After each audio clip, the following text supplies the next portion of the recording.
Hi everybody, thanks for watching this. I wanted to tell you this is a little time sensitive. Greetings dear ones, I'm Kryon of Magnetic Service.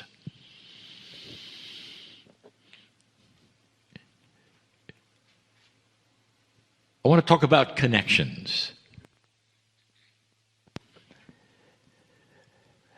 We have spoken of these things before, but I want you to wipe the slate clean of who you really think you might be historically.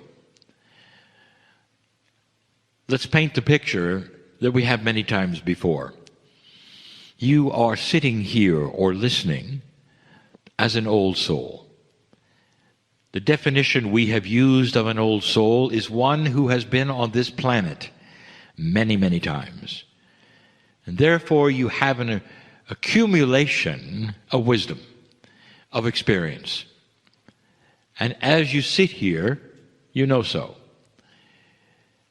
Whatever makes you different, you feel it in the wisdom. And that is to say, you would recognize when you start speaking to people, discussing things, that you seem to know things they haven't discovered yet. This is the old soul. It doesn't make the old soul that special or above or below any other human being any more than it does when you go to school. You go through a process, all of you, where you learn things at a certain level and you move to the next level and you learn more. And you're all together in the school. So there is no one who is better or worse. There is just those who know more. That's the old soul. And so you start investigating esoterically, what would that mean? Now I've given you a hint when we say, dear ones, you might be your own ancestors. That would mean that those in the past, a distant past, on this planet, were you. How do you feel to be that old? What might you have gained by being your own ancestor? It's so interesting, is it not, that many of the indigenous will then call in their ancestors to make decisions. And if you ask them, who are you really calling, they may skirt the issue. But they have that idea, that paradigm, that they were there.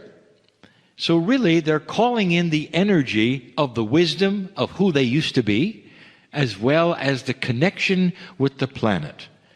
So when you hear the indigenous consulting their ancestors, it's more than just those who used to live there. It's profound. The societies of today have lost that connection. And so there is a part of the lesson that we have taught over and over to reconnect with the past. The past not meaning who you were or necessarily what you did, but the fact that you were even here, contributing with the planet. And that past that would go into the realization that there is more here than you think. That the earth has energy that you really have not considered in most of the cultures of today. But there's more. So how far back do you want to go?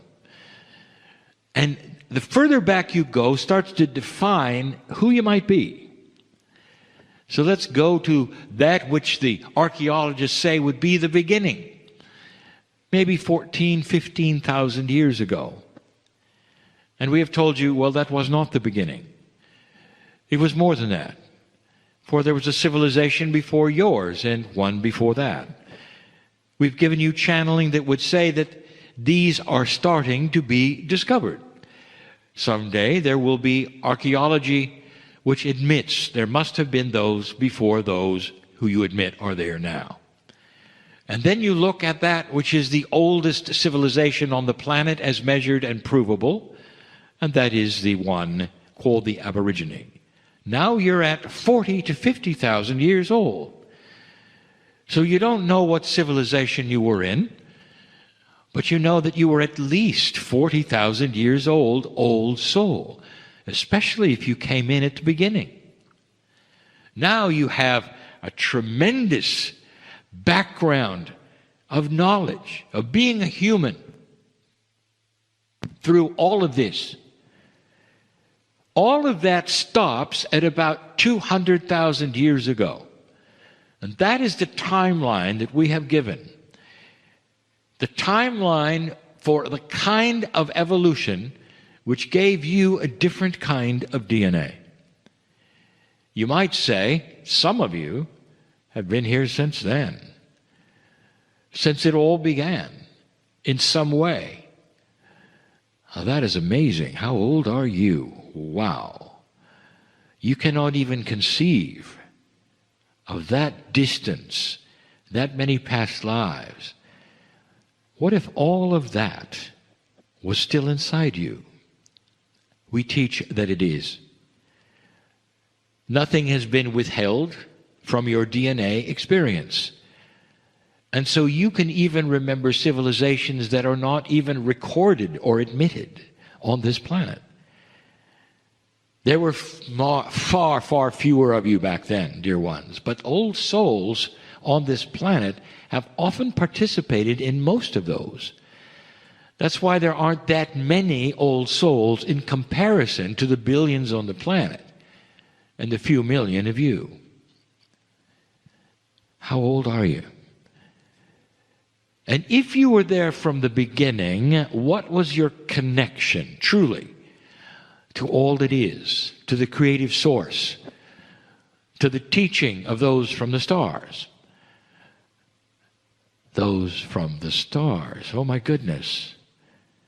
Let's think about that for a moment.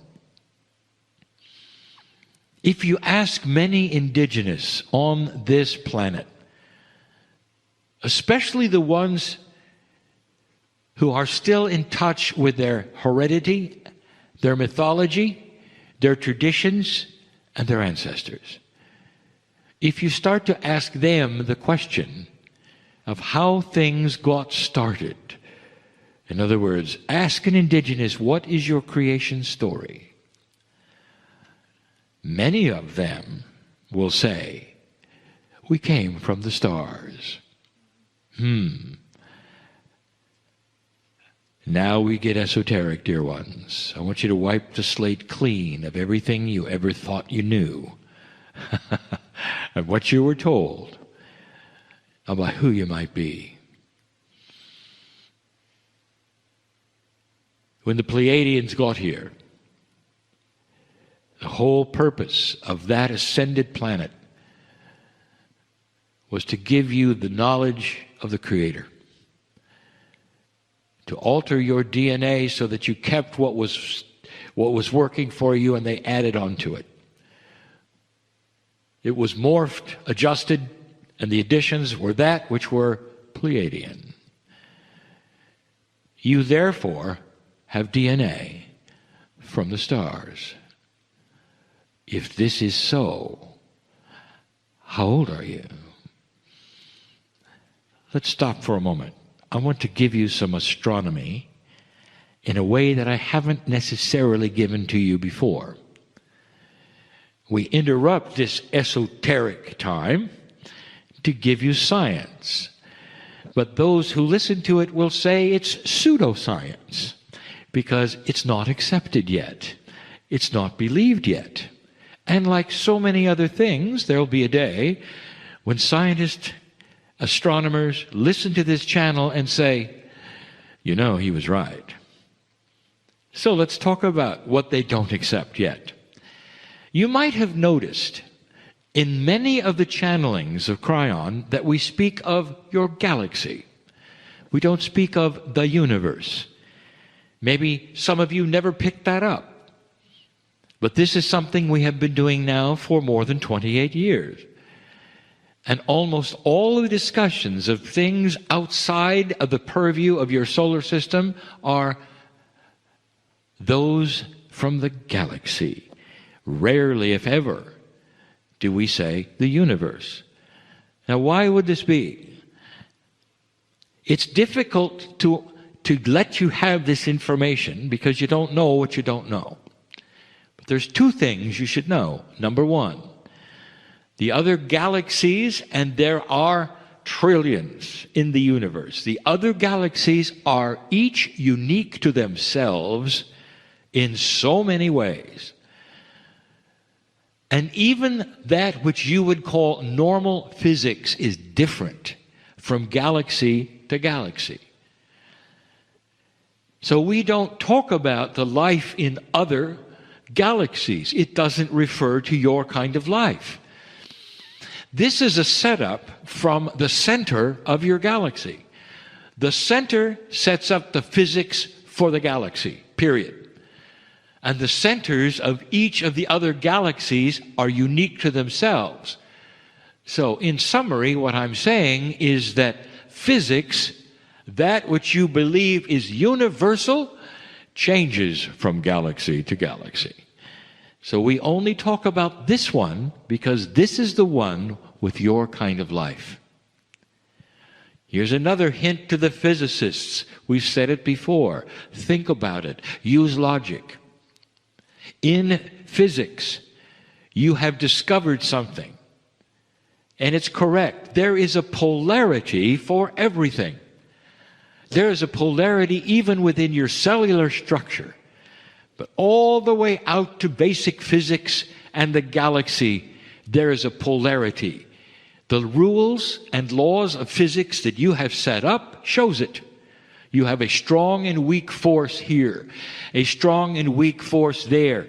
Every single rule of physics you have set up, humans, is polarized, strong and weak force.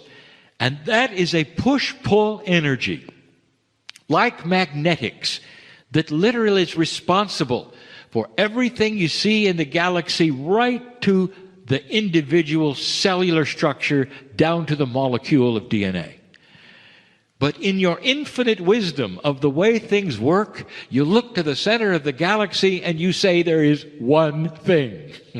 It's not logical. Even in your own physics, it's not logical to say at the center there is a black hole, a singularity, which actually violates your own rules of physics. At the center of the galaxy is a pair. There is polarity at the center, and how it pushes and pulls and how it works sets up the physics that you know and study right here on the planet. That is why we talk about your galaxy. So, back to the esoteric. You came from the stars in your galaxy. If it's true, dear ones, that this benevolent, beautiful, graduate civilization called the Pleiadians came almost as angels, they know the one God. I'll say this again. Why is it such a stretch for you to believe this? Why is it a stretch for you to believe there's life on other planets, in other systems in your galaxy? Life is everywhere.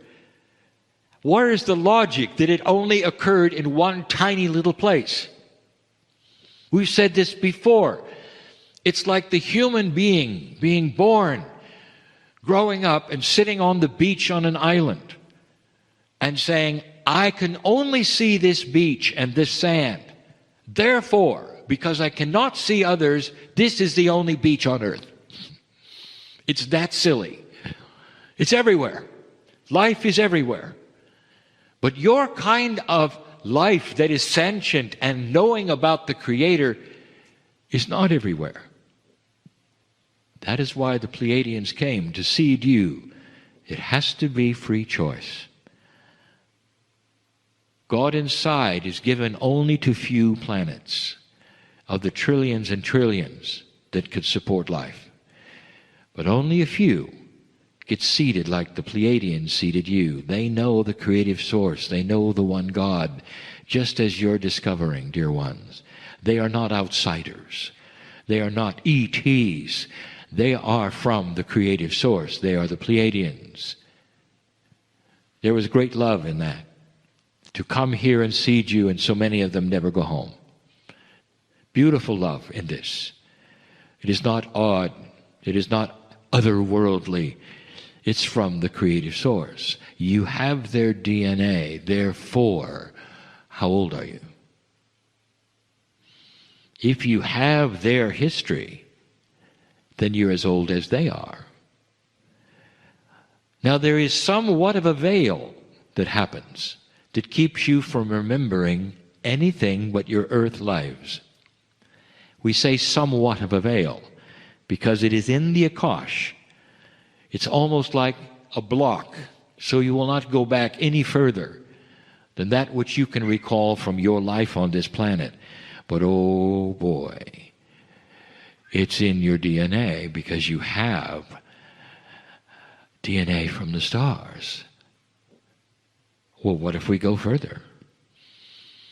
Who seeded the Pleiadians? And who seeded the ones who seeded those who seeded the Pleiadians? How many billions of years has a soul called you operated in this galaxy? Now, old soul, how old are you? Who are you? You're from the stars, all of you. You were your own ancestors, planetary ancestors. You're your own planetary parents. You're your own planetary grandparents. And in that you have more wisdom than you can imagine. And dear ones, that is what's awakening.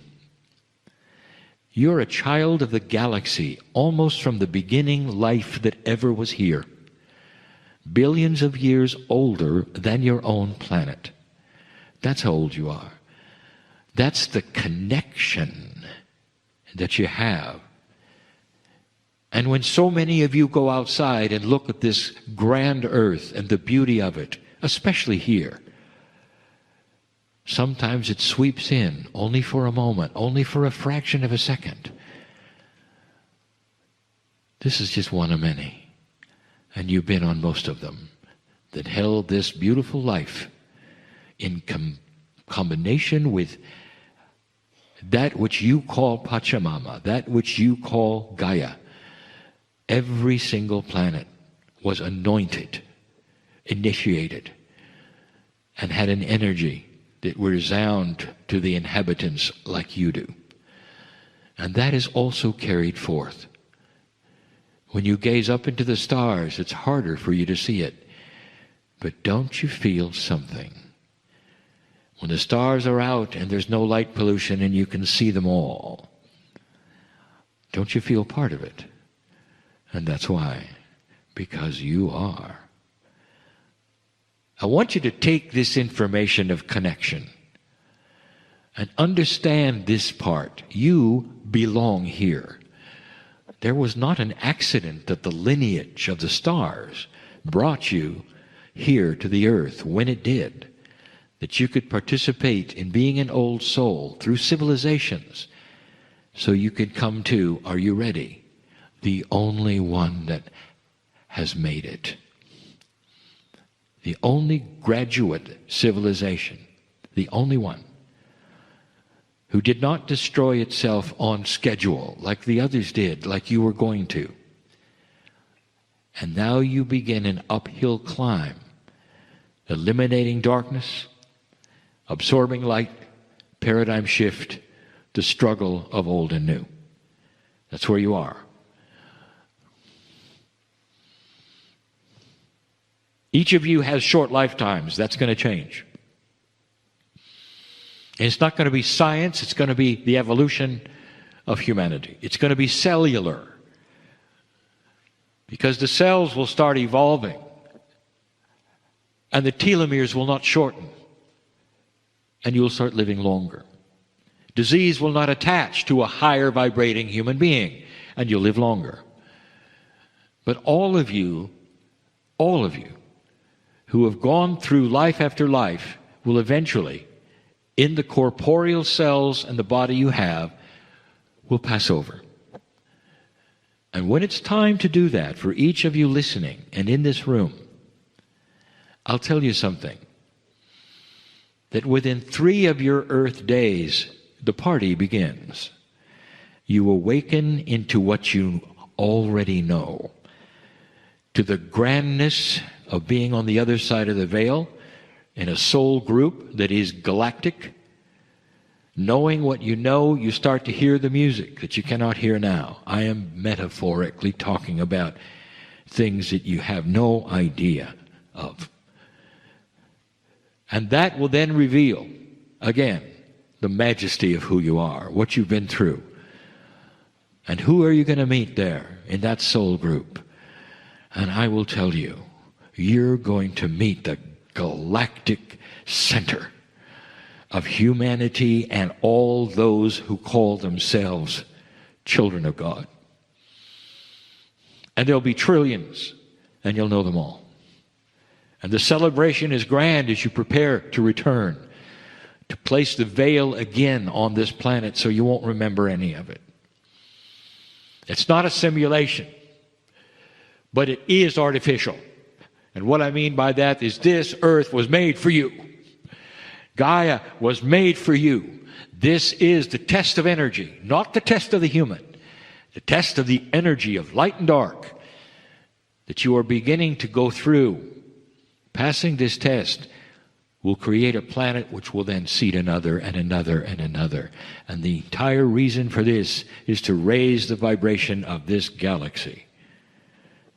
It might even change the physics. Is that too high-minded for you as you sit here in a room in 2018? Light years, you might say, away from where it's going. You'll be there. You'll see. The words today are written down. They'll be there. They'll be studied. Someday they won't have to be, because you'll know intuitively everything that's ever been channeled. And you'll see the reality of the majesty you are and recognize the God inside, just like the ones who seeded you. This is the connection. You can't get your head around it, perhaps. It's too big, perhaps. But it's there for you to ponder when you look in the sky. This is the message, and it always will be the message. As long as my partner can utter it, this is the message of Kryon. Magnificence inside. And so it is. Hi everybody, thanks for watching this. I wanted to tell you this is a little time sensitive. Greetings, dear ones. I'm Kryon of Magnetic Service.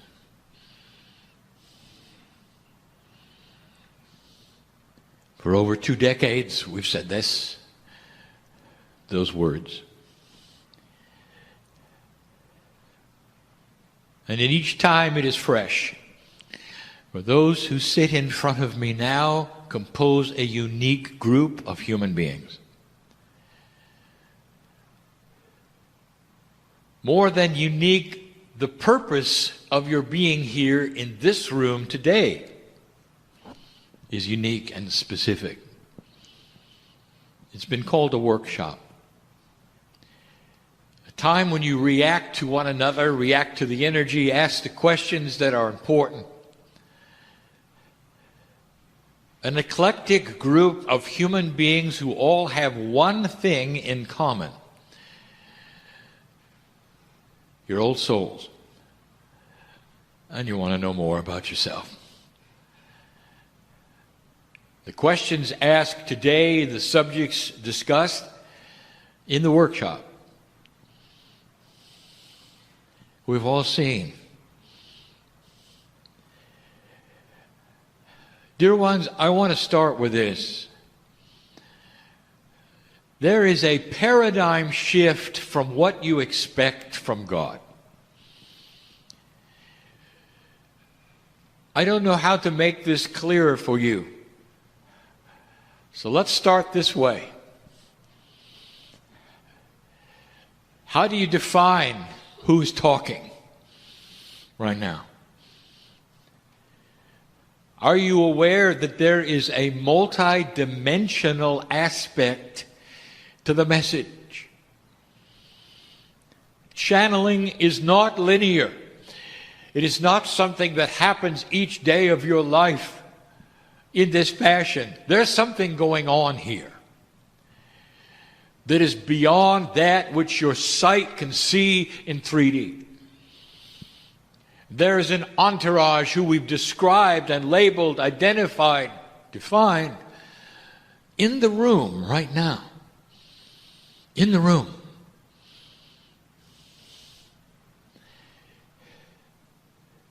It's difficult for you to see this, feel it, understand it, even believe it. Not all of you do. You want to, but it's here. The veil that separates us is starting to change its paradigm as well.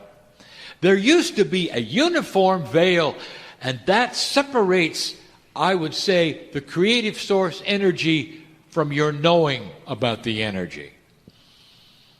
It is so thick and complete in all of these decades and centuries that you feel alone.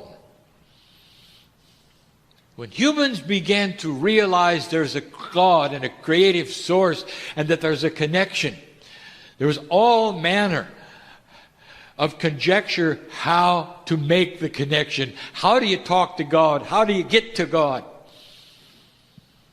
This is where the doctrines came from. You do this, you do that, you do this. Everything is linear. You got to go here, you got to go there. It was good. You know what's good about it is that humanity was starting to see that there was more. Starting to try to climb the ladder to God. Whether it was accurate or not doesn't matter. It's the consciousness of intent to make the connection. Do you know what that does to us?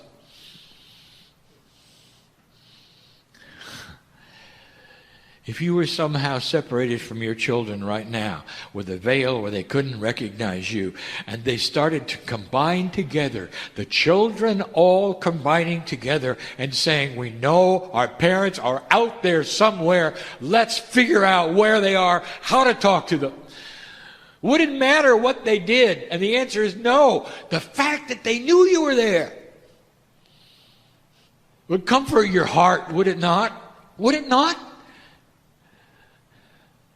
Even if the line was dead on the phone, the fact that they were dialing your number would make you feel good. They're trying. They know we're here. All is not lost. They know we're here. That was the beginning. In this new energy, the paradigm of the veil has started to shift. It is not linear. It is not for all. One is not for all. There's not just one big wall. Instead, the wall has your name on it. And there are those of you who are going to pierce this veil better than others because you're going to figure it out. It's unique. Human to human. The veil will open for many and stay the same for others. And you may say, well, that's not really fair, is it? Oh, yes, it is. Because now it is a shift of responsibility. The human who starts to make the connection through compassion, through understanding, through love, through a neutrality of opinion and bias, is going to pierce it fully. You're going to feel the connection to spirit, and you're going to take our hand, and you will be the shaman of the new age. You'll be connected, and others will ask, how do you do it? And you'll be able to tell them. It's not a uniform veil anymore. So I want to tell you right now what the big issue is. All in love. I want you to relax in the arms of spirit right now. I want you to feel this. The entourage is here. There is nothing but benevolence and love and compassion. This is not a teaching session. This is a love session. It's a compassion session. Because what you're going through is being better connected. The recalibration that your body and your mind, the confusion, it's still recalibration. You're doing more than dialing the number. You're connecting. And you're not going to get a busy signal. Do you hear me? The connection will not be necessarily what you expect, but it's there. Each human being is aware of specialists. In your society, in your culture, at the level of sophistication that you have, you're used to specialists. You hire them all the time. When you want to figure out that which is your communication device or your telephone or how to connect your television or whatever, you call a specialist. And they will install and they will inform and they will work with you because you don't know it all. You have that paradigm already. And yet, when you want to connect to spirit, you don't have that paradigm. Instead, you're linear. What can I do? How can I do it? What is next? What is the best way? What is not the best way? You're on your own, aren't you? Well, you're not.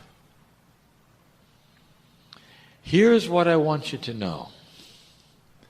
The fact that you are willing to connect and asking the questions on how, you invoke a specialist, which is your higher self, and it knows how to connect. What I want to tell you is stop the minutia of the how-tos and just let it be. Can you do this? There is no how-to. When you stand at the threshold of the glory of the Creator and you have God inside, the connection is there. Stop the linearity. Stop the questions of, I'm not doing it right, or I'm doing it wrong, or I'm trying this, or I'm trying that, and get out of the way. Because we want in. Couldn't be clearer. You're going to have to change your attitude. Are you aware that all day long we're here? Are you aware that God walks with you? Every day, every moment, every word. Like you'd walk with your children if you could. Every day, every word. Because of the love you have for them, you just want to be at their side. You want to watch them make mistakes, but you want to be with them. Mom, you can relate to this, can't you? I'm counting on the women in the room relating to this fast and first. Because you set the stage for the gentleness, the joy, the celebration of being with your kids. And that's what we have. Only you're not our kids. You're family in a whole different way. Whole different way. Our hand is outstretched to you in a way you cannot believe. And when you give intent to make the connection, it starts being made, despite the flurry of your questions that are so linear, of the how-tos. And am I doing it right? Yes, you're doing it right. By sitting in the chair with me right now. Can you feel this with me? This is not the man talking. Are you aware of that yet? From the other side of the veil, I speak to you as a family member, such love, such benevolence, saying, we are with you now. And in the connection process that each one of you has, which is really individual and unique, we are the specialists, cell by cell, working with you on a daily basis so that the frequency of your consciousness and your body starts to work better with us. You've got a friend in God. How about that? Gone are the days when you have to figure it out. The new energy for the old soul is about joining together. Not about shoulds or have-tos or how-tos. Many of you are feeling this and you're not really sure of what it is. The questions that are asked that are frustrating, I can't figure this out, perhaps, or when is this going to happen, perhaps, or how is the best way, perhaps. All of these are old energy questions because you're there. The when is when you're ready. Can you understand this? And when you're ready, you'll enjoy it. Don't be so impatient. How impatient have your children been? Very. For everything, very. It's the same. The human being wants to join with spirit. And the old soul feels it. Every cell. I want more. I want more. Well, there is more. And it starts to infuse with you in a confluence of energy with your soul that suits you as you need it, as you desire it, without you doing anything but connecting through intent. What does that mean, Kryon? It means you want it, so you're getting it. Could it be clearer? By your actions today, of sitting in the chair, asking the questions, wishing to know more, taking the notes, feeling the celebration, enjoying the love, all of that creates a symbiotic relationship with the higher self in you. You're getting it. When you leave, I want you to go home knowing that you're different than when you came. You got a little more of it. Don't leave in frustration.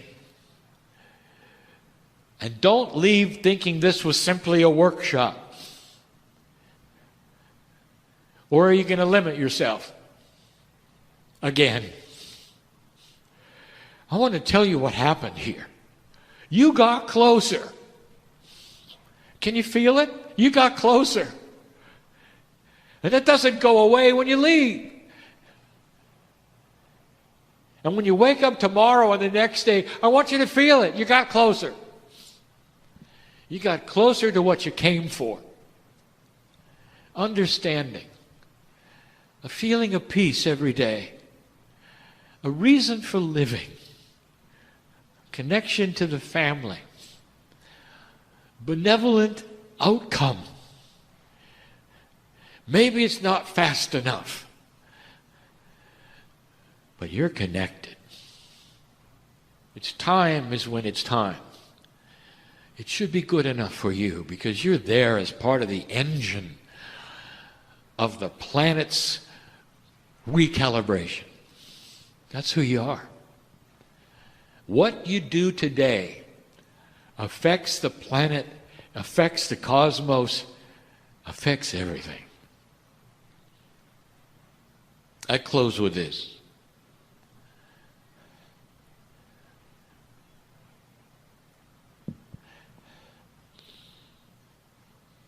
The greatest energy in the cosmos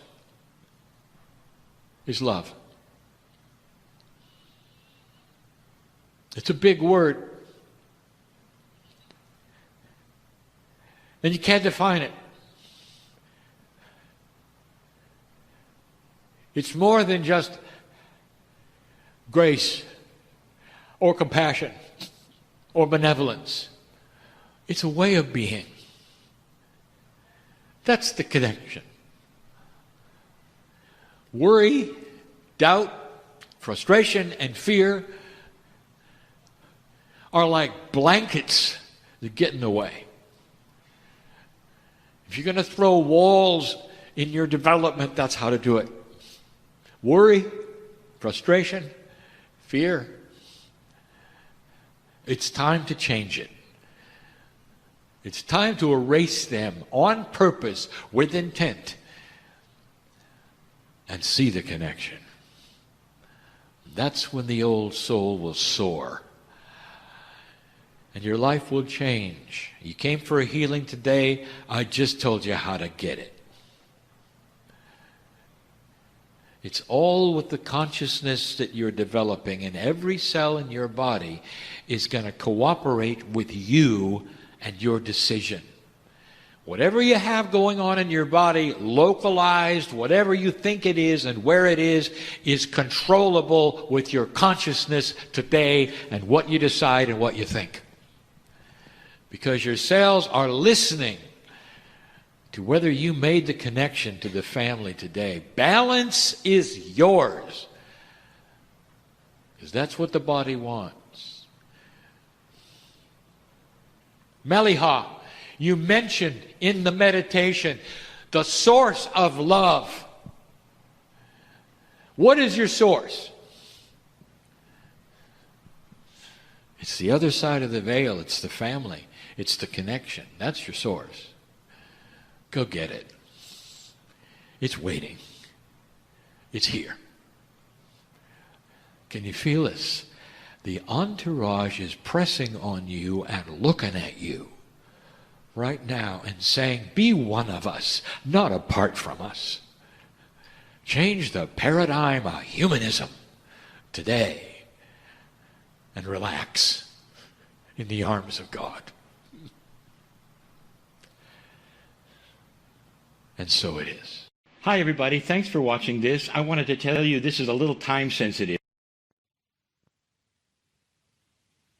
Greetings, dear ones. I'm Kryon of Magnetic Service. I would like to continue the subject of connection that was started today in the last channel that I did. There are so many questions that humans would have about this seemingly intangible idea of a creator, of God, of spirit, of a source that is beyond your imagination, but one that somehow you're directly connected to. Hard for you to believe, truly,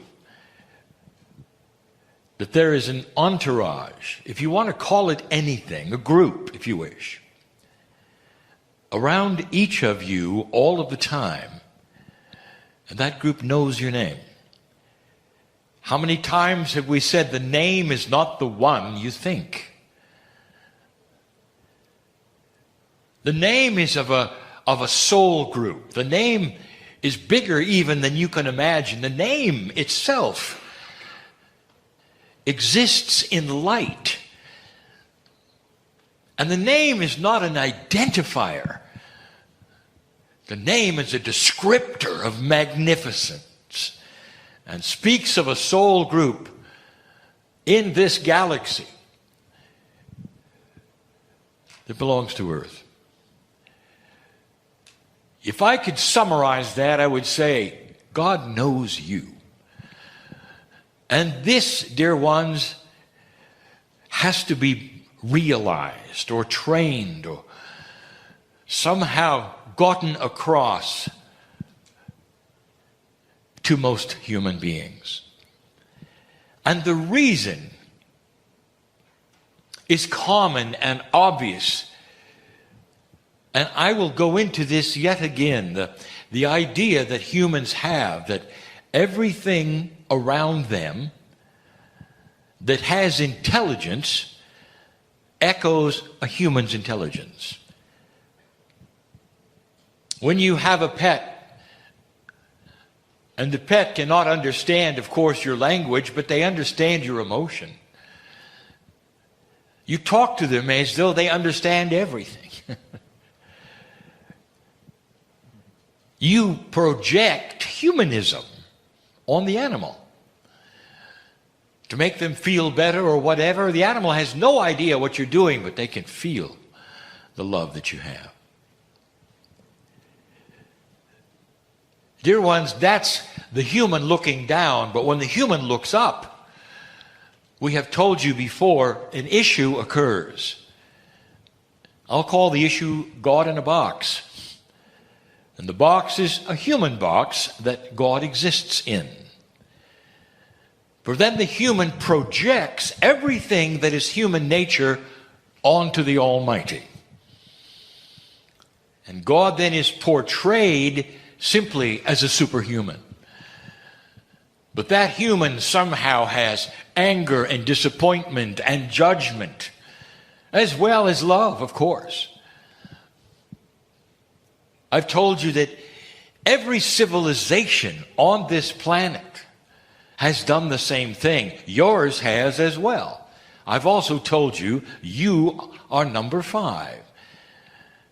You are also the civilization that would be present during the precession of the equinoxes and make the change. Other civilizations before yours have gone through similar things. We don't speak of that yet, because most humanity doesn't believe anything happened before them. Before the 6,000 or 7,000 years that you're told you've been here, when actually it's more like 50 to 60,000.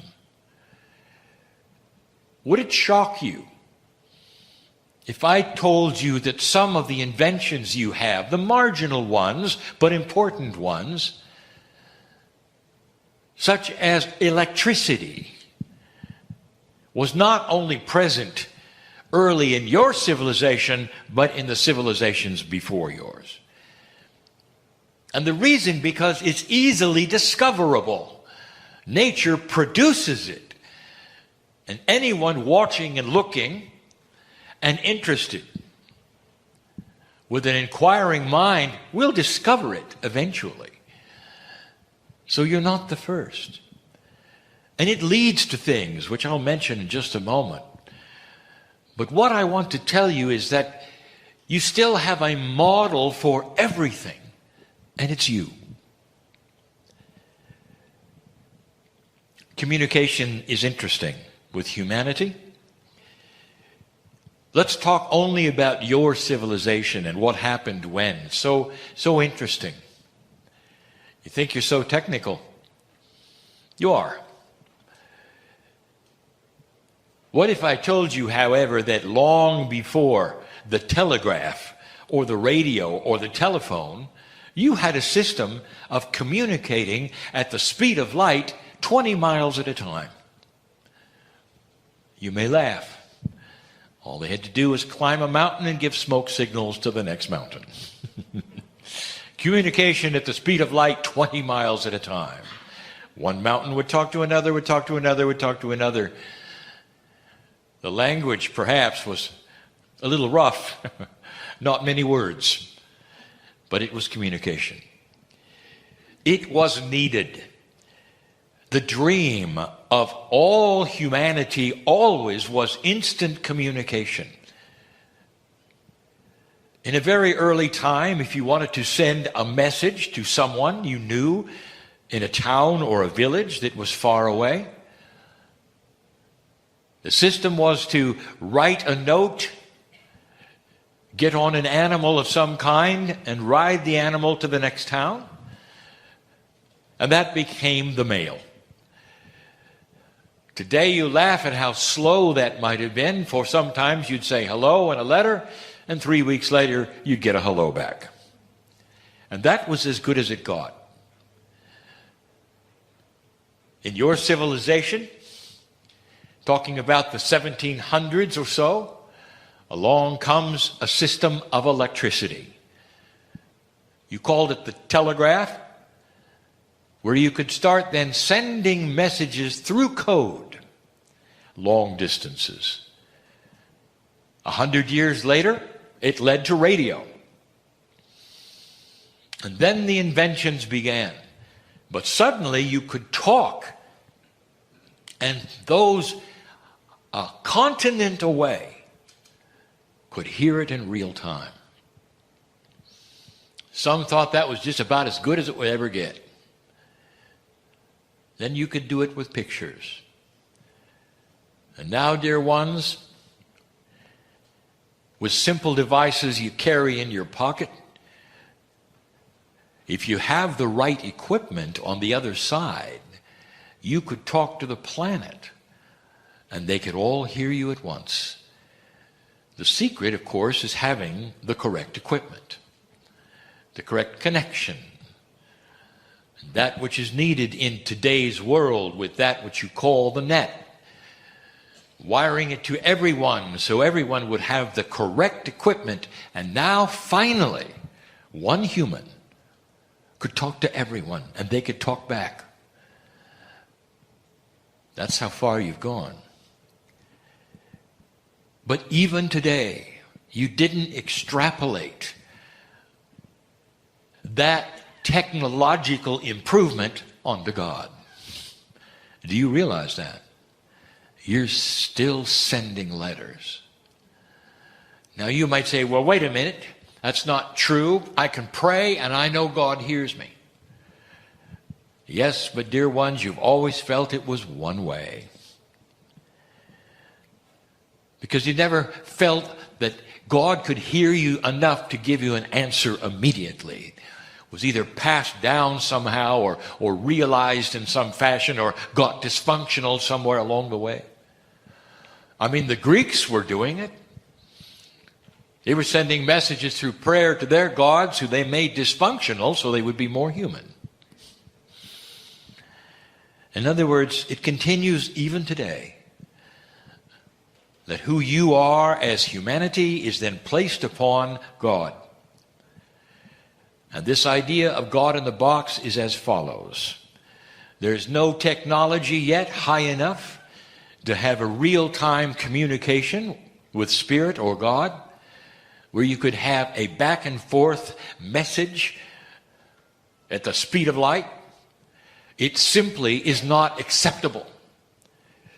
Most of humanity has to go through some kind of an interloper that translates because they have the ability or the training or the gifts of being able to take your message and get it to Spirit and then have it come back in a certain way. We told you this morning that it gets even worse than that because it's often accompanied with steps of achievement or even funding in order for you to get a message, a connection to the creative source. Dear ones, this is truly understandable because this is the only model you have, and that model is yourself. And so if there's an almighty God someplace in a box somewhere, in order to get that place, wherever it is, there has to be all manner of things that you do in order to achieve that communication. We told you this morning that truly you've got the equipment already inside, and that communication is instant. You had that even when you were sending letters with animals and writers. You had that at the beginning, but you didn't understand it because you simply applied it to the way you communicate. What's interesting is as you got a communication that was as it is today, you didn't then update it and think, well, maybe the Creator has inventions as well. And even today, for most humanity, it is difficult to speak directly to the Creator. My message is this. We're going to continue just a short amount from the idea that you have and always have had the correct equipment and connection and net, or whatever you want to say it, in order to have 100% speed of light, connections beyond speed of light to the creative source, because the creative source knows you. Another interesting thing about mythology, spirituality that humans have, you have no trouble at all, truly, believing that God can hear every human being all at once through prayer. You, by the way, then put this onto a mythological creature that you have who can do the same thing, and that's Santa Claus. No matter who you are as a child, Santa can hear all of the requests at one time. Of course, you did also place the other thing on Santa Claus that you placed on the Creator. You better be good, or you don't get the present. You see where you go with this. You don't really go all the way. Even if you believe that you can communicate, there's still the idea, what does God think about it? Is it possible that spirit can be frustrated? The answer is no.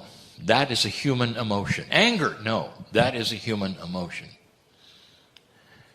Well, wait a minute, Kryon. You said that spirit can have compassion. Isn't that a human emotion? No, dear ones, that's a creator emotion that you get by being a human. Love, compassion, benevolence, beauty, which is studied today in coherence and putting things together, all is from the creative source. Humor, from the creative source. The creativity of music, the idea of harmonies causing emotional effects and sending you into coherence, right from the creative source. And all the other emotions that you dream up, or you have, dream up in that you paste them on the Creator, is something you have, not the Creator. Now, where am I going? Once you get to the place where you realize you don't have to climb stairs or go through someone else, that you can sit in your chair magnificent and say, Dear Spirit, I know you're with me. Dear Spirit, I know you're here. Dear Spirit, I expect benevolent things in my life, and things start changing. Once you get to that stage, dear ones, you simply threw the switch. Because from now on, you get real communication and results. Let me begin with just one or two things. God is not in a box. Let us say, for instance, you are a healer. And for so many years, you've had the gifts and the tools of healing. And let us say, for many years, there has been frustration because they either don't work well, or they work too well, or you cannot control them. And this would be because those gifts are a spectacular, advanced energy that most humans do not have. It even frustrated the shamans of old. That sometimes the healing occurred and sometimes it didn't, and that got them in trouble because those around them expected certain things in linearity, and that's not what the gift does. Let's say that's you. How do you think spirit reacts to this? What's really happening there? Let me tell you. You have an entourage around you. And every single one of those loves you dearly, knows your name, knows the soul that you are, and is watching you flounder because you think God's in a box. Even if you believe you can communicate, you don't think God cares enough to work with you on the issue. And in that sense, you might go a lifetime or decades with an entourage around you begging you, why don't you just ask and work this out? Because you are in communication. The line is open, the switch has been turned, and all you think is it's good enough to talk. You don't understand. It's good enough to resolve things that are multidimensional. It's good enough to change your life. But you've only gone to first base, as they say. You just threw the switch. Now you can talk. What if I told you this? That box you think God is in is inside you. Right now, to that healer, I will say this. You have the ability to work on this and design your gift. So all it creates is consistency, benevolence, beauty. That you can control the things that are beyond that which you thought were controllable because they were multidimensional gifts and others didn't have them. You thought they just were, didn't understand. You are the designer. They landed in your lap so you could design them. Imagine the cook somehow getting all the ingredients falling out of the sky. And there they are with all of the ingredients around them. And they're so frustrated that the ingredients don't make sense. And then suddenly somebody informs them, well, why don't you cook them? And they go, I can do that? And so the ingredients then become that which go into the meal, which then makes sense, and that is nourishing. But you never thought about cooking them. You never thought you were in control enough to design the pieces and the parts of the gifts you got. Every healer on the planet should know this. Not too long ago, we gave you a message that if you are a healer or you have any kind of gifts that are above that which you would call 3D or even 4D, that they're going to increase. That in this light-dark relationship, suddenly you're going to find yourself with an increased potential, and you're going to see things you never expected, double, triple, even more. Did it ever occur to you it might be nice to control them? Or are you just going to let them fly away? Or come out at any time? That's what would happen unless you understood the beauty of the design that you have around that which you have as a beautiful gift. Okay, Kryon, you got my attention. I'm a healer. Would you give me something practical? How do I design it? How do I cook the meal? Dear ones, you have got an open communication with an entourage who knows your name and sits there when you're asleep looking at you. I want you to have a communication. Dear entourage, dear spirit, thank you for these marvelous gifts. It's time for me to design them.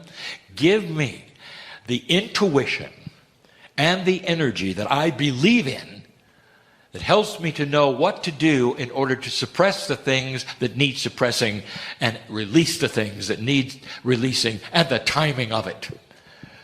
And I want you to repeat this as often as it takes for you to believe it. It really only takes one time, dear ones. You're heard right away. And then the process becomes this. You start to get the intuitions. And you start expecting them. Then they start to work. Then you want some more. Then you start expecting more. And it's a process. Like exercising a muscle that you practice and practice. And pretty soon you realize, with the help of the entourage around you and God that is not in a box, who has always been there waiting for you to ask, that it's working. It's working. Healers of this planet, if you're listening, I want to tell you something. You need to start designing what you have. for the new energy. And when I say designing, I am talking about you with your gift, specifically, having a pattern of benevolence and control that is sacred and belongs to you, so that you can walk into a place and know exactly how that gift is going to work.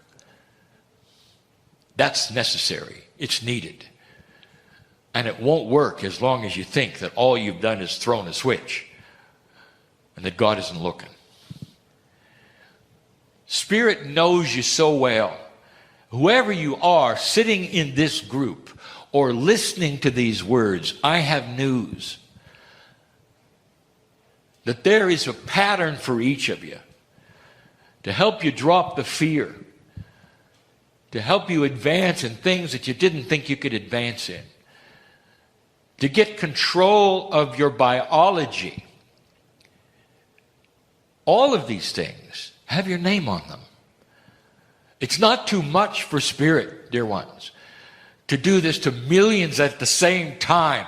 That's the spectacular energy of consciousness of God.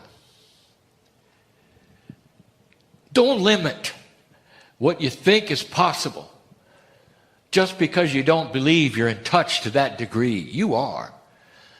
That's the invitation. If you think God is too far away to hear you, it's going to be an issue.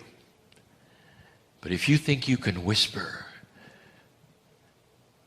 and be heard and loved by the eternal creative source, then you're on the right track.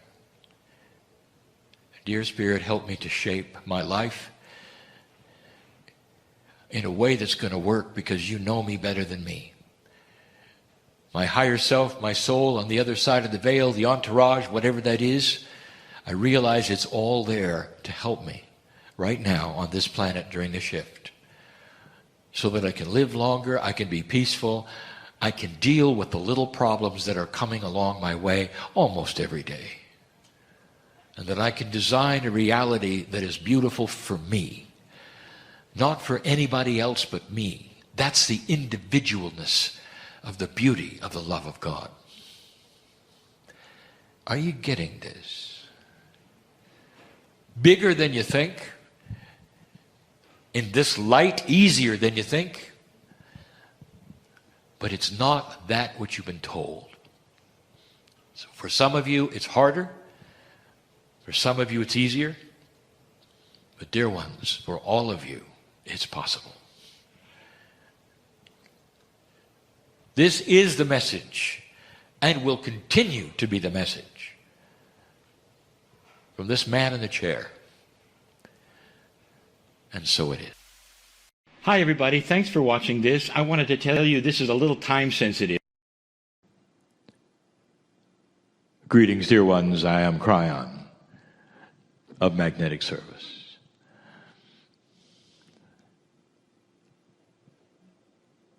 The thrust of the teaching today I gave to my partner, so that you could ask the question, is it possible that this new energy, that new consciousness, that all of the things we've been talking about would also involve that which was the whole planet? The energy of the earth, the physics that you know, the esoterics that you believe, the angelics that you depend on. And the answer is yes. Everything and everyone is involved in this, which is the greatest shift that humanity has ever started. And I emphasize yet again, started. For that is where you are. In the scheme of things, dear ones, consciousness is not something that shifts instantly. It will happen in different forms, in different ways, in different cultures, and it takes different times. As you sit there or as you listen to this, for your culture, you may already be experiencing this very thing, and in others, they may not experience it for a generation. One becomes a catalyst for the other. And typically there will be those on the planet who will receive things to help others. The shift is real. There are still those listening who wonder. I'd like to tell you about it.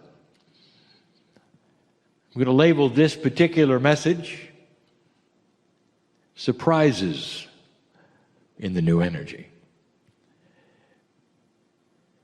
We're going to start by saying there are those who inexplicably have just awakened. Those who would listen to these channels, which have been posted since 2005, and find them new. For the first time, without a book, stumble upon this message and be listening now. So I'll say to you, dear one, welcome. It's not an accident that your ears hear this, a message for you. Why would you suddenly be interested in these things now? It's almost like there is an acceleration program for some people. Ones who would never, ever be listening to something like this are now doing so willingly, without anyone around. Is there something here? And there is. Dear one, if you're one of those who is just awakening now in so many ways, we tell you that this is what the energy creates. It literally affects that which is your Akash. You start to awaken into purpose that you never thought you had before. Things start occurring to you, beautiful things. Is there more? Is there a lot more? Is there a system that I have missed? What is being said about it? Who is talking? And then there is that integrity that starts to tell you what you're hearing is right or wrong. Is the messenger trying to sell you something? Is the messenger trying to get you to do something? This messenger of Kryon is trying to tell you that you are loved beyond what you think you are from a creative source that you have called God. The earth knows about this source, the singular God, the oneness of God, but they don't know that there is a beauty of benevolence that exists that knows your name. That's the message. And that something grand has happened on the planet. Something that was predicted by the ancients, not by the currents, not by your scripture, but by the ancients. That is what is taking place. Things that you will find in the ancient calendars, in the writings on the walls, in the lips of the elders who remember what they were taught. A time of great decision, a time of great light and dark, a time of no fence sitting, a time of truth, a time of awareness and awakening. And every single human will have a choice to accept it, to see it, or to simply walk the way they've been walking. But the ones who will see it first, the ones who will listen to this message and wonder why they are the ones that have been on this planet for eons. That is the old soul. Your soul is journeying through life. The soul is eternal. It never dies. It comes and goes and comes and goes in different kinds of situations, cultures, bodies, genders, and learns things as it goes. This is the time you planned for, old soul, whether you know it or not. There may be mystery right now to you. What is this? What is really being said? And so for you, we say, take it slowly, listen carefully, and perceive truth.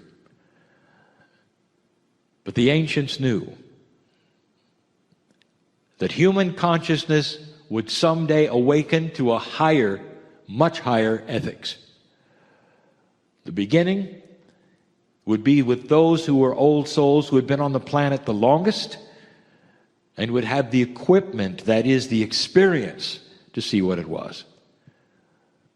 It's a fast track of learning, helped along by the things that we have channeled are happening, that the earth itself and all that is upon it knows who you are and what is going on, and that there are processes at work that will make this an awakening far, far easier.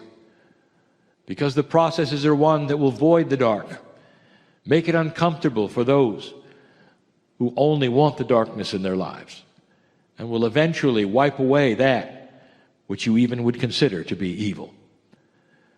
This is where you are. The beginning is where you are. The second kind of person is the one I want to address now, who is the old soul, who knows this, who has been listening for years, who expected it, and now is having trouble with it. Trouble in the new age, we can say. And the reasons have been covered over and over. But I want to give some advice. A few pointers you may not have heard before. A review, and then some new things. First, I want to take a moment. 28 years ago, the ball was rolling toward this. I came in 1989. The political changes on the planet were vast. It was starting then to change the future. My partner was not necessarily receptive, and it took years to the place where he could write that was even understandable. At that point in time, you might say, well, Kryon, did you think you would ever be talking about the shift? Would it take place? I had seen this before. I knew there would be those who would not accept it. But I want to tell you how I feel. There is emotion on the other side of the veil. It is compassion, it is love, it is celebration. It's pure. It is absolutely pure. There are those who have sat in the ecstasy of God. For eons they've talked about it. You see them, they're painted. Their eyes are cast upwards. And they have God inside. There's light around them. That's how I feel. To sit here, have you been past that marker and on your way to something grand, knowing in advance that there will be doubt in the future, because you will see 2 steps forward and 1 back, and yet there's no stopping the ball from rolling toward an accelerated graduate earth of high consciousness at a pace that will be at your own decision and your own level. But it will go faster, dear ones, dear old soul, if you'll listen to me now. Some of you have been in this you call metaphysics most of your life. That's who I want to address. The one who is just awakening, who is not in this, won't have the issues you have. None of them. Everything will be new. They will have decisions to make. They will not have to unlearn anything that they learned. And you will. And the hardest thing is the bias that you carry over. It tells you you know how to connect to God. We have talked about this before. We've given you metaphors before. But we really haven't discussed it in this terminology. What are you going to do when you lose it? Healer, are you listening? Reader, are you listening? The connection is that which you felt in the past. You know you're connected. You can feel it. Again, I go with the paintings. The shaft of light comes down and your eyes are cast up. It's like you're looking into the eyes of an angel. You feel it. Your whole cellular structure radiates and vibrates. I'm connected. And that's when the epiphanies come and the beautiful dreams, the writings, the prophecies, the joy. And along comes 2012. And you sit there with your eyes cast up, and there's no light. And there's no thing that would ever give you an indication you were connected at all. No thing. And we've discussed this before, and you say it's been shut off. And it hasn't been. It's simply moved. But the bias you carry is that this is what I've always done. It's coming back. Things will settle. It's coming back. No, it isn't, dear ones. It moved on. It moved to a higher frequency. It moved to a higher level. It moved to a higher light source. It moved a little bit over there. Not too far. It's just over there. And yet the bias of the human being says God is the same today, yesterday, forever. Therefore, God is going to be the same. And the truth is this. You're right. But again, we say it's human beings that change the relationship to God. Therefore, move over, because you are expected to vibrate higher, to feel that which says you can get into the light. The old place you sat is that which is now old. It's not commensurate with your magnificence. Get up, move over, get in the light. The frequency, you might say, you might describe, of the connection has moved. You might say it's higher. I say it's different. You've had what I would call a very identifiable three-dimensional frequency you tune into and feel the ecstasy of God. Suddenly there's layers. Suddenly there's multidimensionality. Suddenly it's in color instead of just one yellow. The light now resonates so differently. And you're still sitting in that same place, literally in the dark, because you don't want to move. There are those who say, all right, Kryon, I understand. How do I do it? Let me ask you this.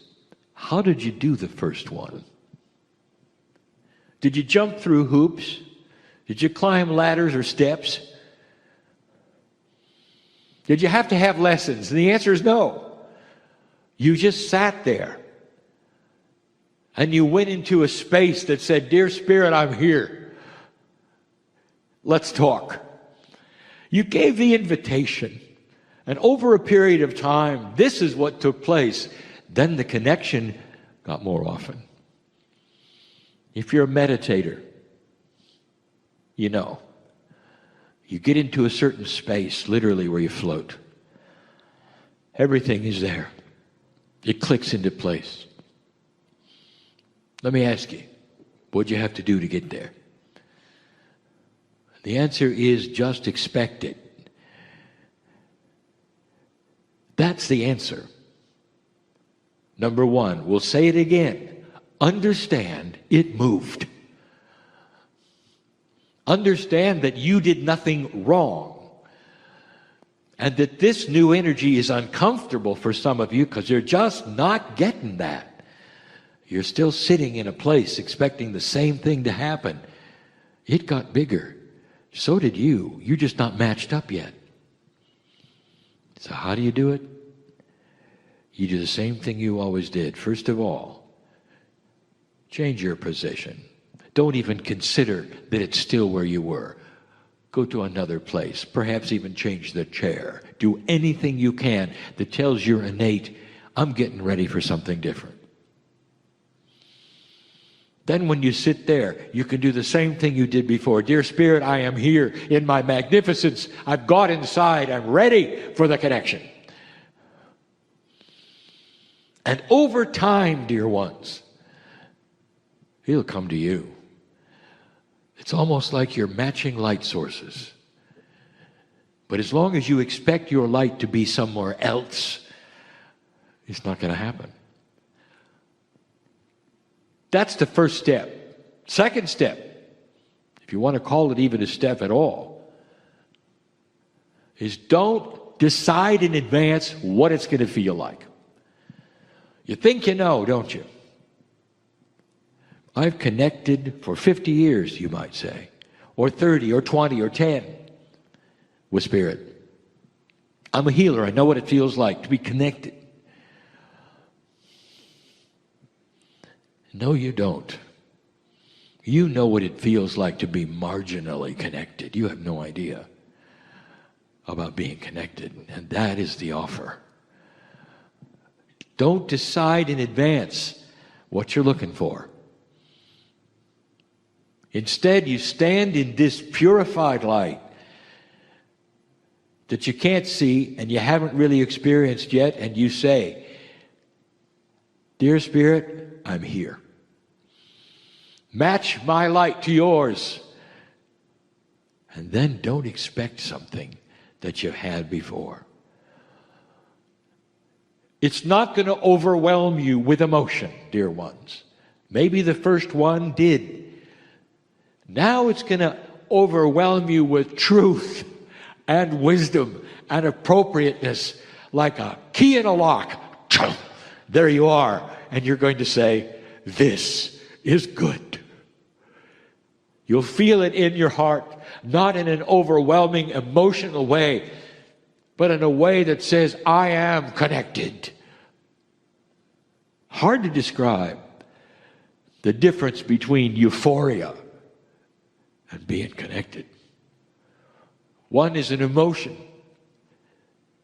It's actually pretty much one way. But the key in the lock, the real connectivity, is a two-way street. You are being given answers. You're being given wisdom. All of these things. I want to talk to some of you. I know who's listening to this. This is not for this audience necessarily. I know who's listening. I want to talk to the senior who's given up. Now you know I've identified you, don't you? It's too much trouble, you'll say. I'm a creature of old habits. I've been doing this a certain way for so long, I'm not really sure that I can change. And even as you say that, and your body hears that, there is an enormous entourage dressed in formal attire, waiting for the party for you to find the energy that's just a step away. You have so much help. If you'd simply acknowledge, I'm going to continue, and it's going to be better than it ever was. There are those of you who have stepped away and told your psyche and your innate that you are frightened and worried because you can't find it again. Did you know this is an invitation for disease in your body? Because if you're not going to stand in the light, dear ones, why even exist? You might even sign your life away.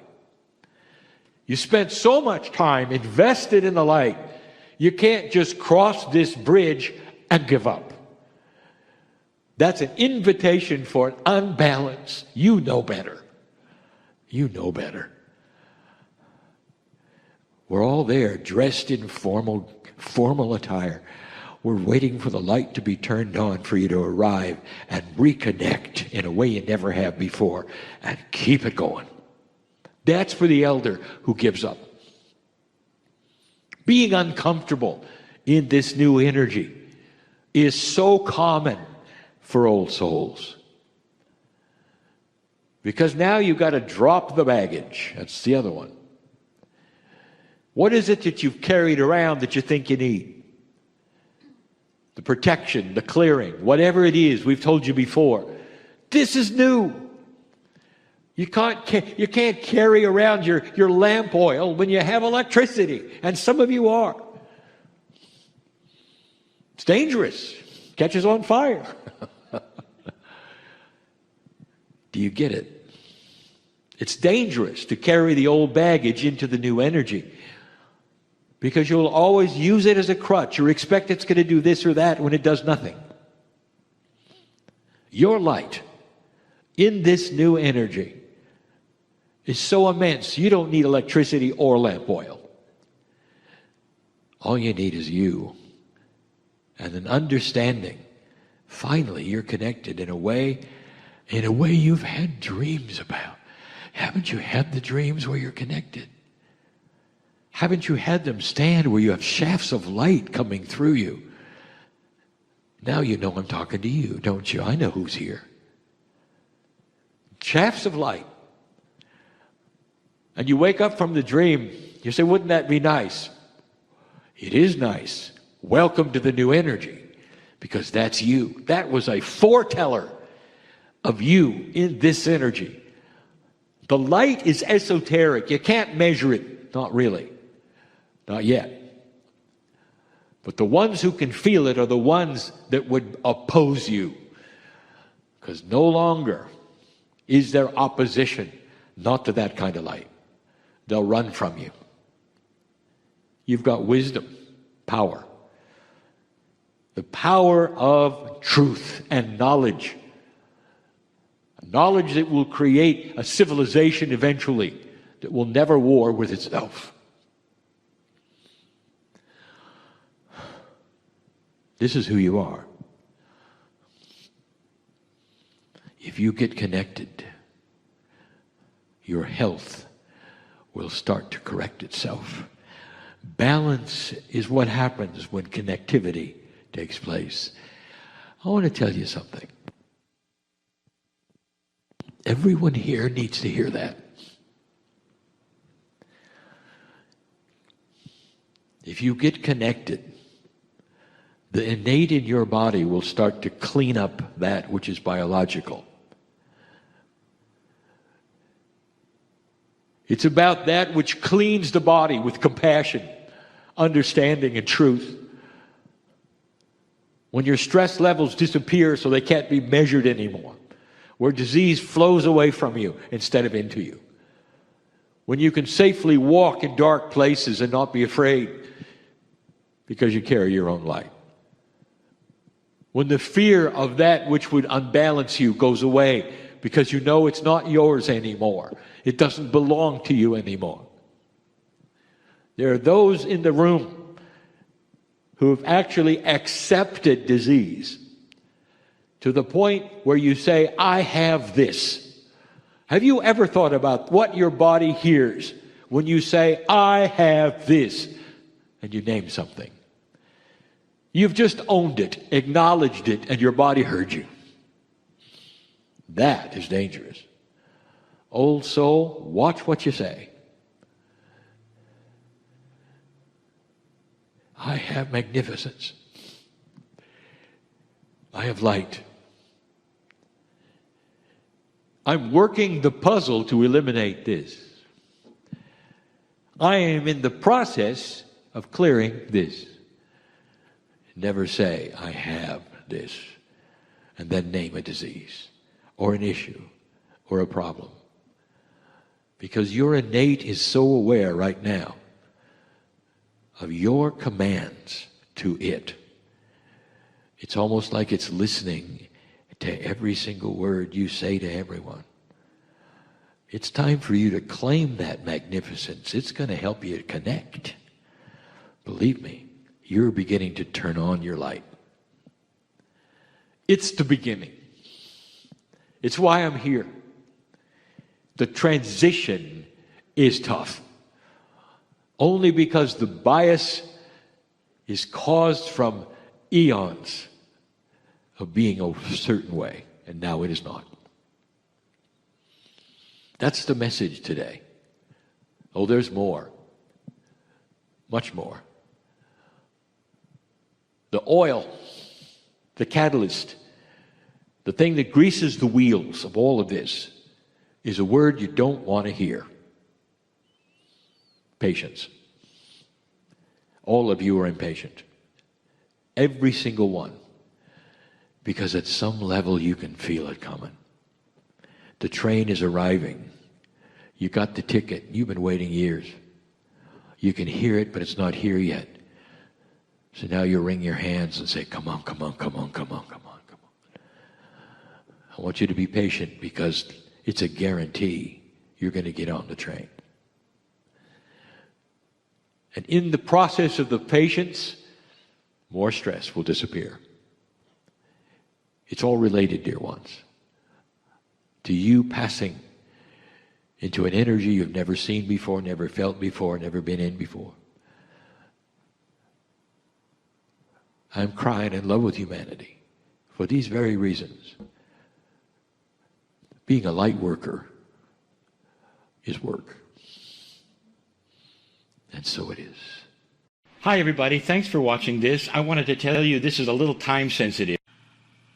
Greetings, dear ones. I'm Kryon of Magnetic Service. Is it possible that some of you have come into the planet on purpose with things to do if you say yes? And the answer is yes. Some are extremely profound, some of them not so much, but all important. Some of you carry contracts, you think, that will take you to places that you're now discovering. They're not contracts at all as you think of contracts, dear human being. So the first item I want to tell you about is with free choice, your contract is in invisible ink. When you come into this planet, you don't have to do anything that is spiritual. You don't have to follow a path. That's free choice. With your Akash, with your intuition, with all of the things that would line up with maturity, with age, you will start to perhaps see and discover, or not. So a contract is a potential, and it exists. In this room, there are so many of you who are aware of it. In this room, there are old souls, Lemurians. In this room, there are those interested enough in that esoteric thing called channeling that you've made plans to be here the whole time, in advance, given up your resources so that you can sit and learn. You're different. And most of you are here for a purpose. Some of them are profound, as I said. There's books that have been written in the room. Healers that are in the room. Educators, those who deal with children in the room. Even those who say, well, I haven't found mine yet. Yes, you have. It's to be on this planet enlightened. Is that good enough? Because you affect everything around you. Mom, Dad, you affect your children. Everything. All of you have that, which is a purpose. But I sit next to a very special one. She sells it pretty good, doesn't she? Because she is it. She's light.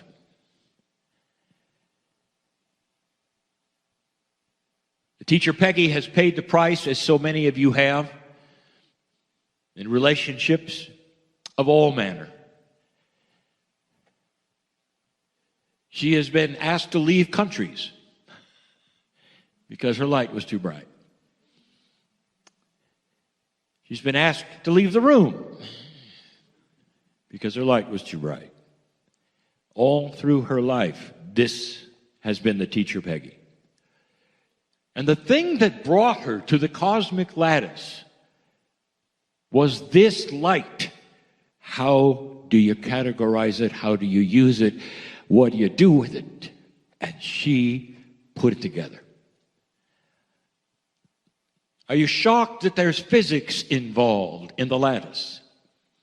If you take a look at science, they will say everything has fractals. Everything, down to the smallest of the smallest of the smallest, there's pieces and parts and designs. Why would the map of human energy be any different? And that's what she's done. She's mapped out as best as possible over the decades of her life what light is inside the human, how it works, what are the fractals, what does it mean? It includes the meridians, the esoteric, the physical. It includes consciousness itself, all there to be studied, worked on. The healing, the reverse of it, the yin and yang, it's all there. That was why she came. Dear ones, long after she is gone, that information will remain.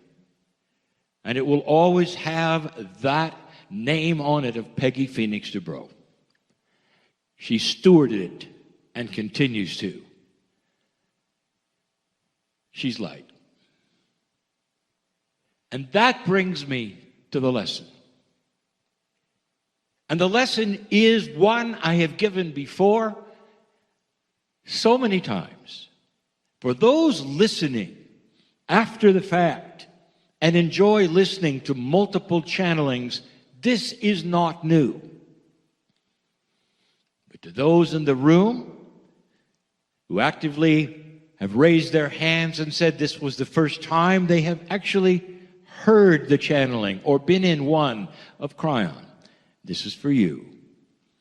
I want to tell you about light, because things are changing on this planet. Question. Kryon, is the cosmic lattice the human Merkaba? Answer, no.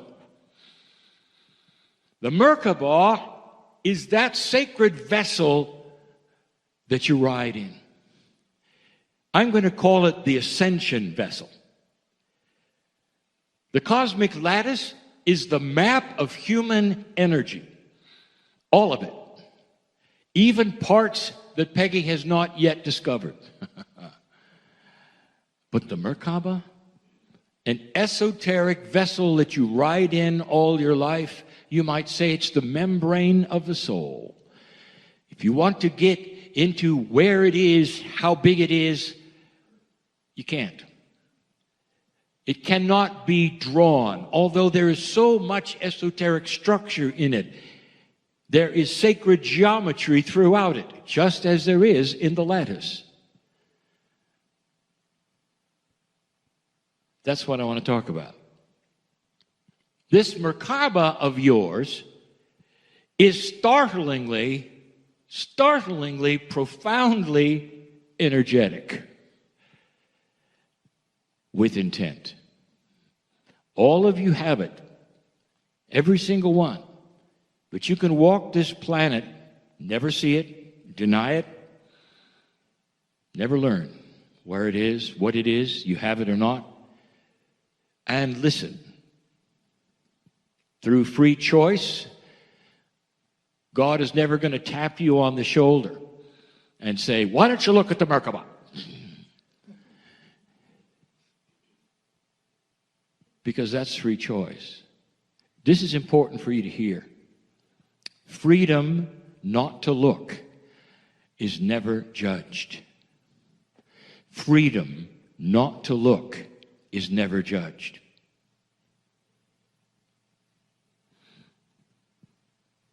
But if you start to find light inside you, you start to work with the Merkaba. And the Merkaba of you, that vessel of ascension of you, reacts to consciousness. And what is starting to happen to old souls in this new energy is something you should hear about. There's a metaphor. The metaphor is lifting the veil.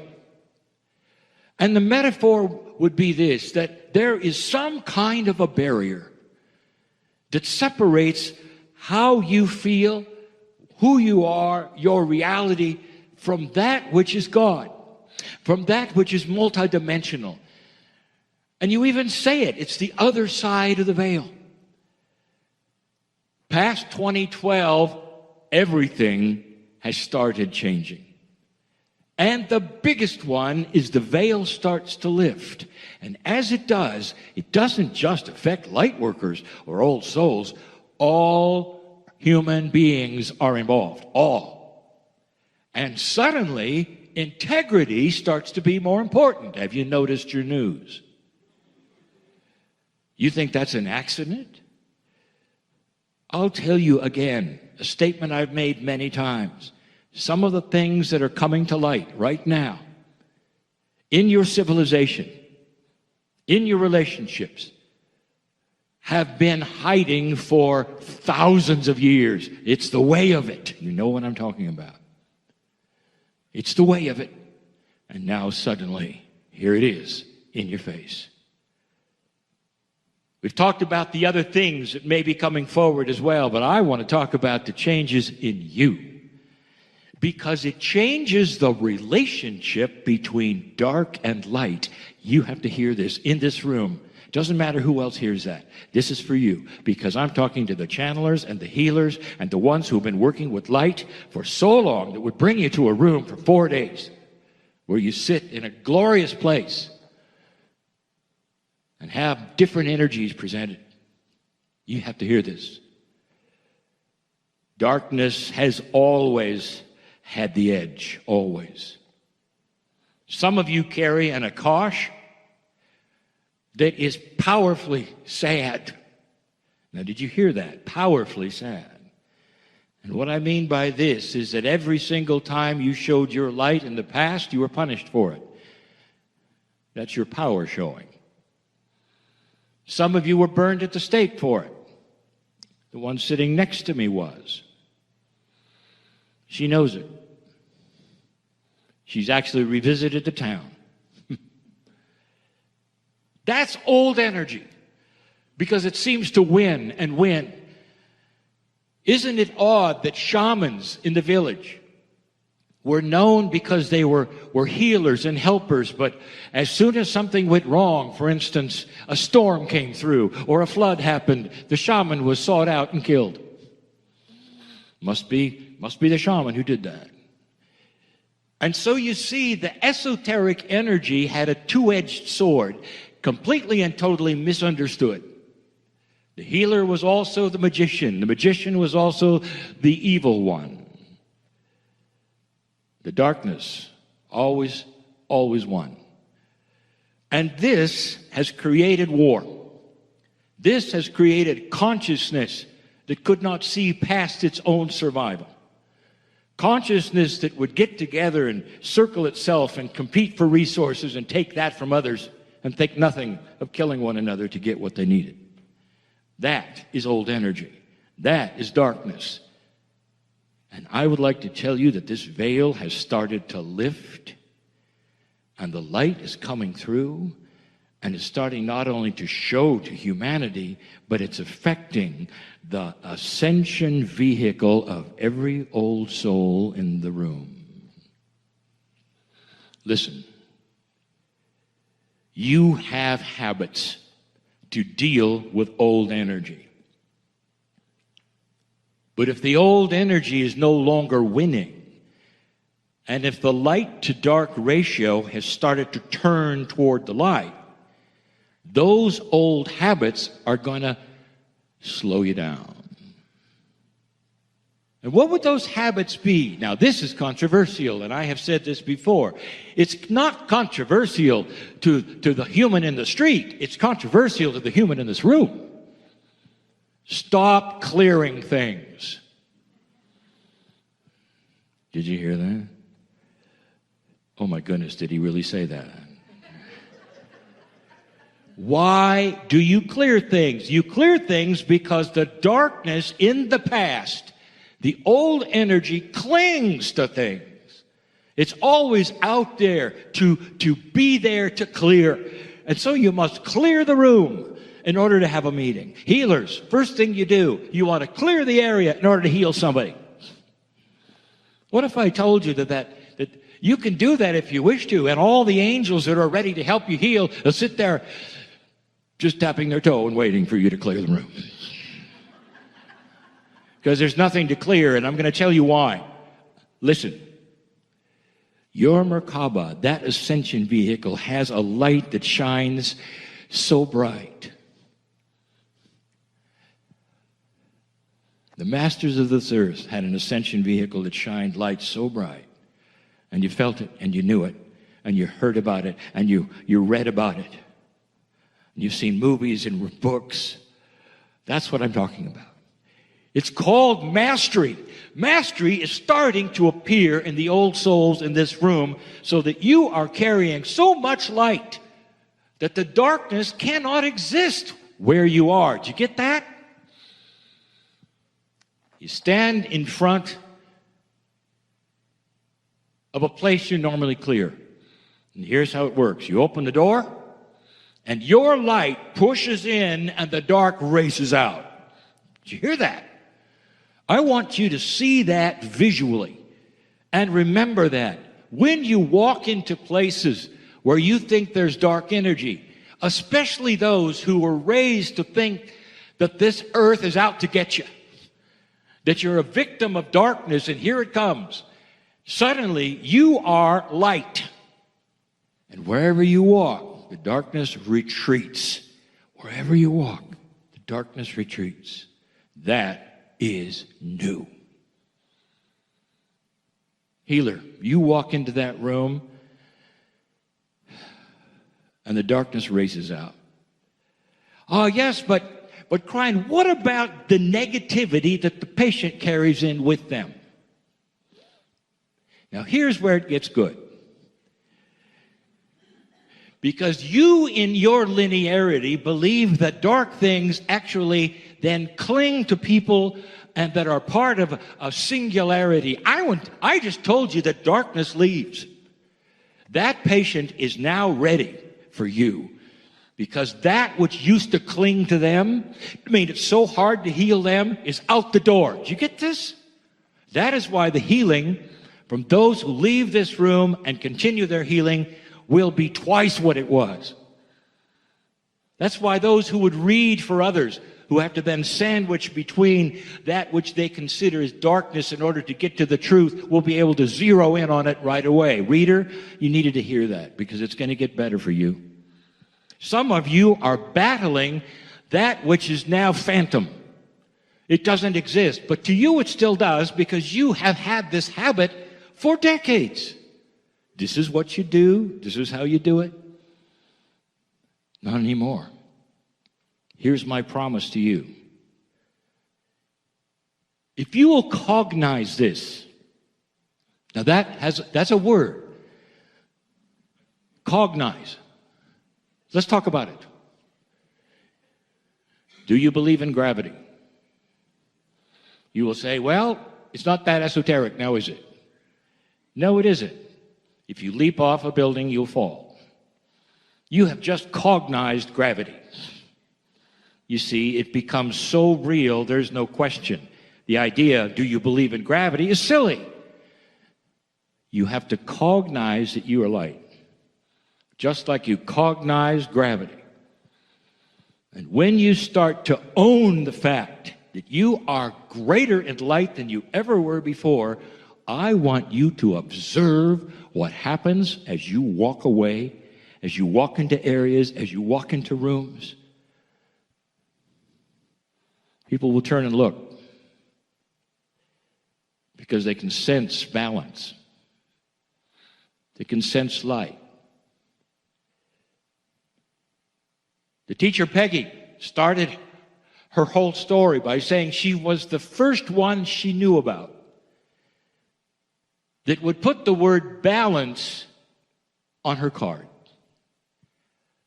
People would then announce what they did, how they did it. But she said it had to be about balance. Balance of what? It's balance of light and dark. And that heals your body, you know.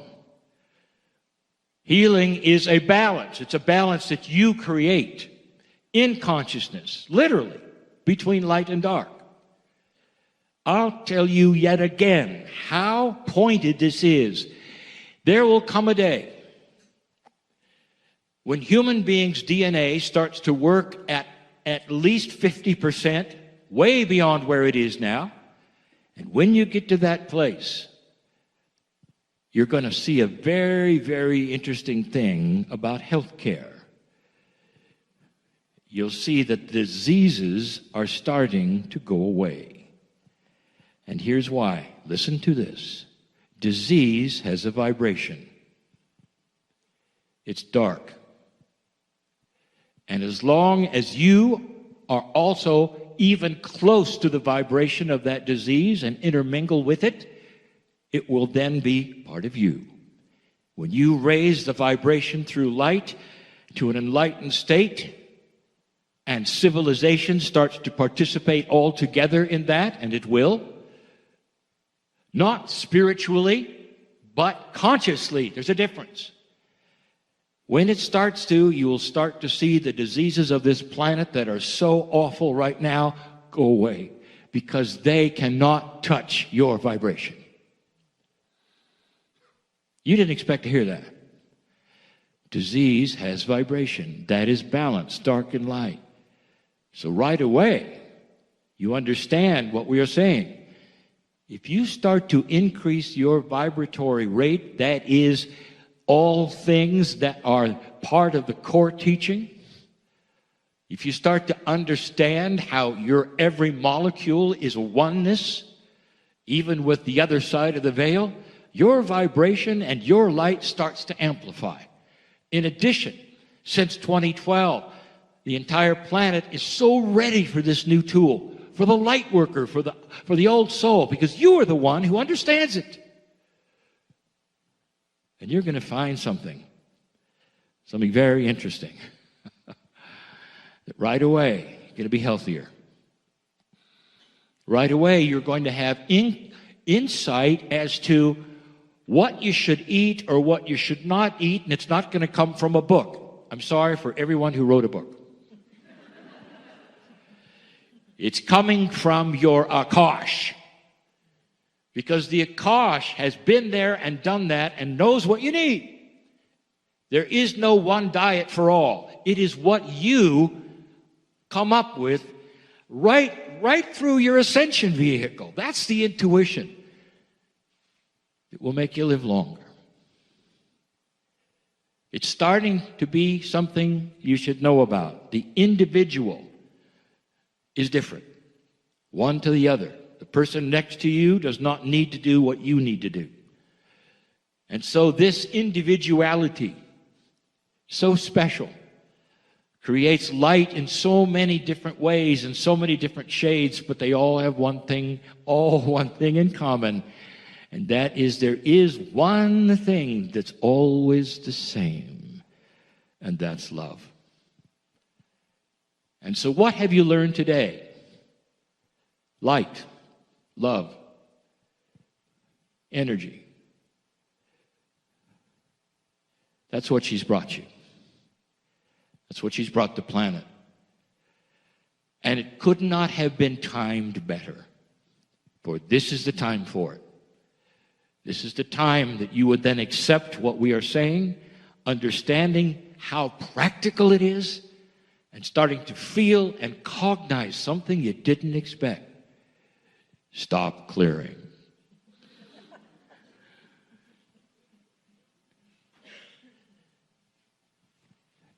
It's a good time for a light worker to be alive. You are the front generation of the shift. You are the ones that have had to pass from an old energy to a new energy. I want to show you in closing how special that is. This axiom of energy shift and paradigm shift has been on the planet for a very long time. When the Israelites were led out of slavery,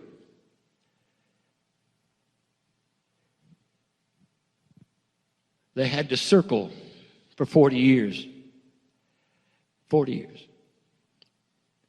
Before they were then allowed to go to the Promised Land. We've said before, can you imagine that population asking the leaders, why are we going in circles?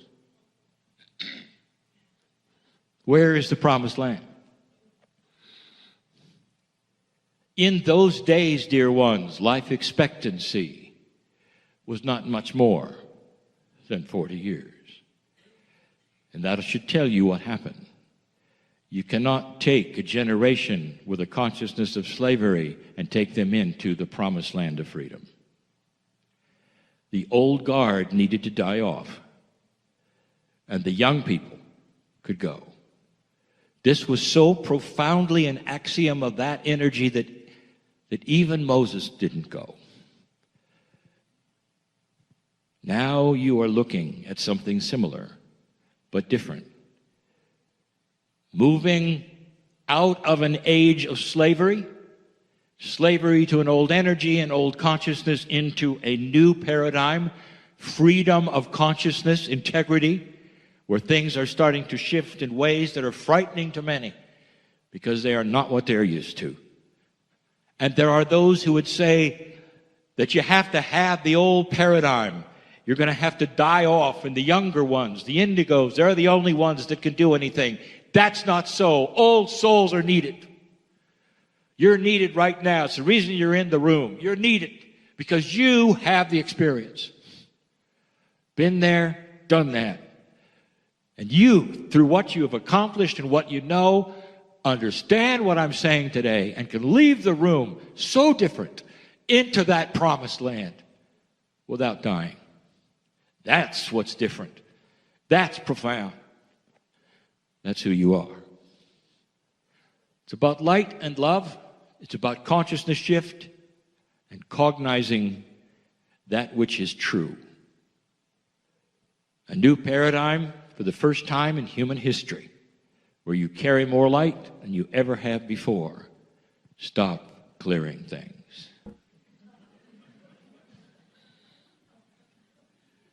Hi, everybody. Thanks for watching this. I wanted to tell you this is a little time sensitive. Greetings, dear ones. I'm Kryon of Magnetic Service. And so we celebrate today. We celebrate small things. Celebrate joy and laughter. We have spoken of it before so many times.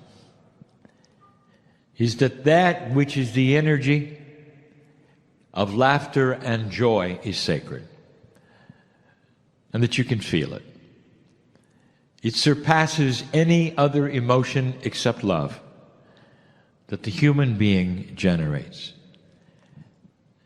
The emotions have physics. There are literally energetic waves that are absolutely broadcast from emotion.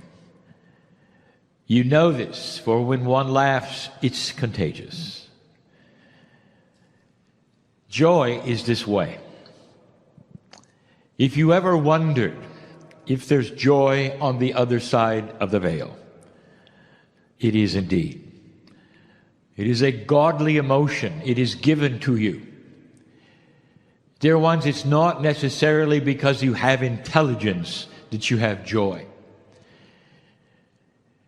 You can see animals have emotion. It is difficult to see them laugh at a concept. This is a godly absolutely a God-given way that you can show that you have God inside. What I have tonight is short. And there is 3 things that we wish to discuss. And we're going to look at the difference, very briefly, between old and new paradigms.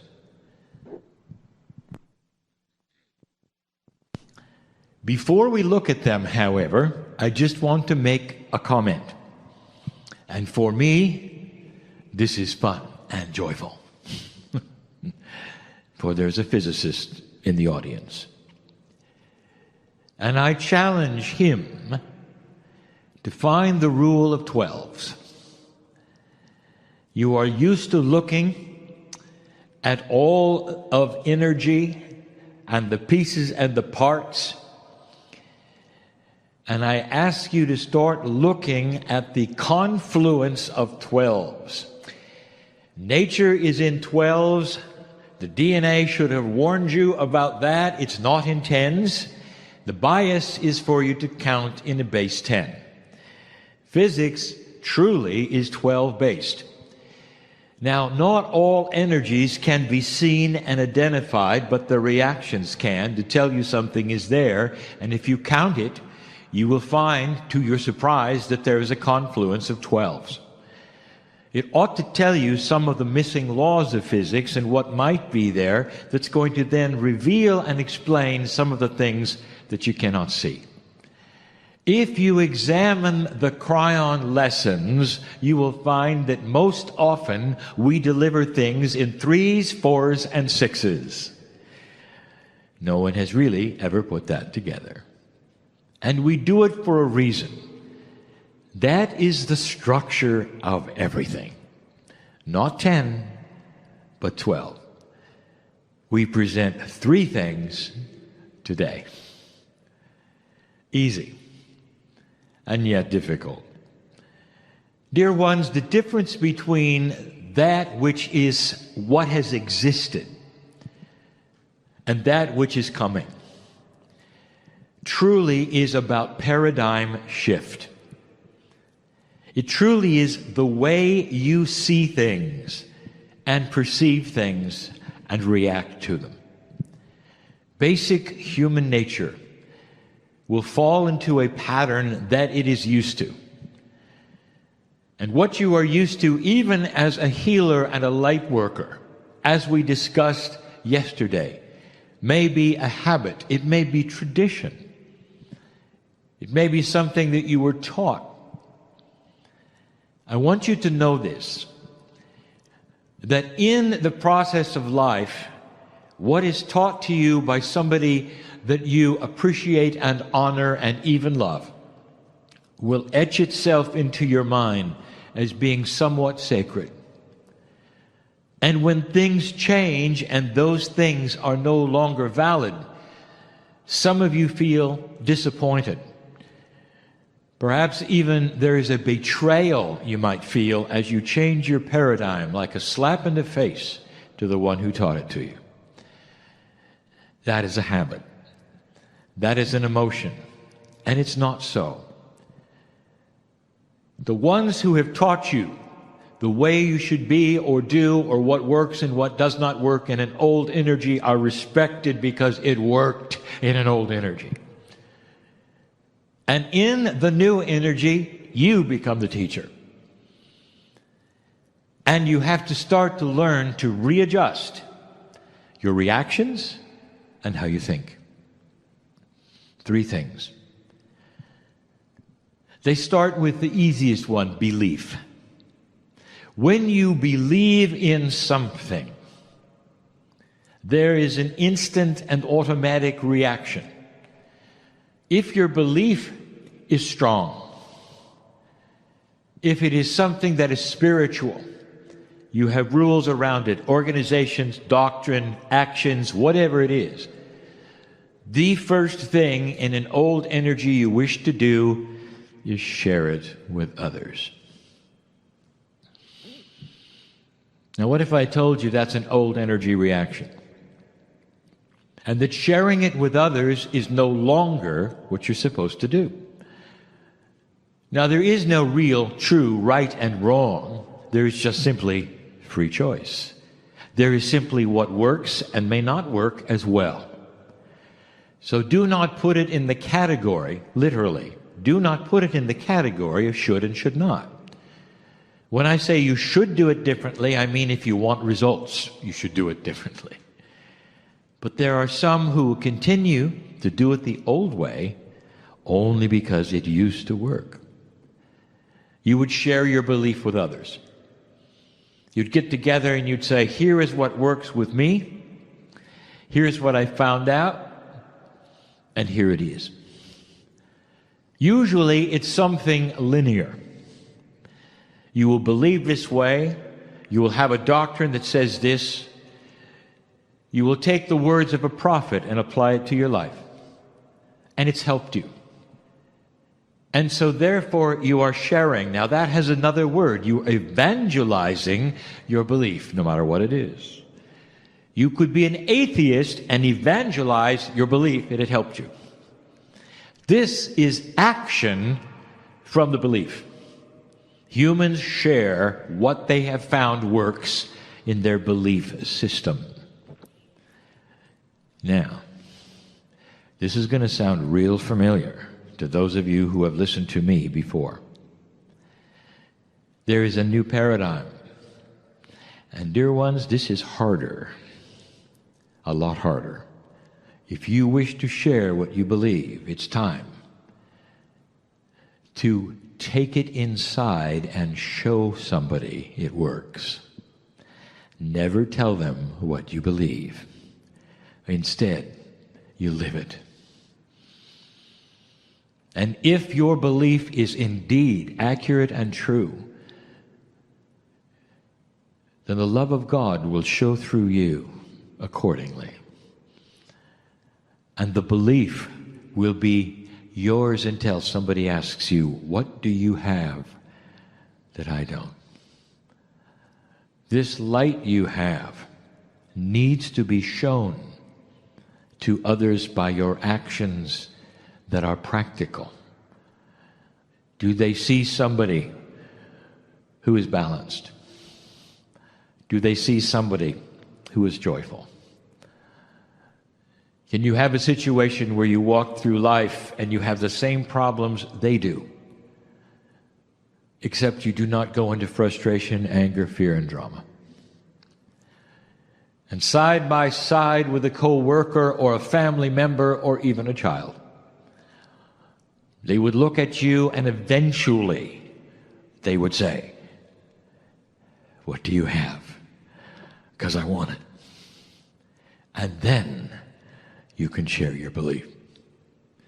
The difference is one is linear and one is not. And if you see how this is working, truly now we are saying it's not about a linear process of do this, read this, go here.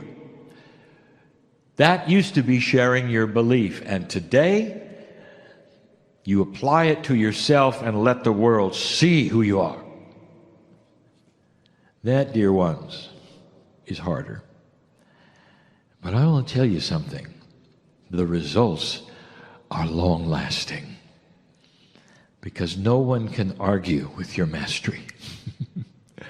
No one can argue with your balance, especially if they see it day after day after day and realize truly you have something it's worth asking about. That's number one. Number two,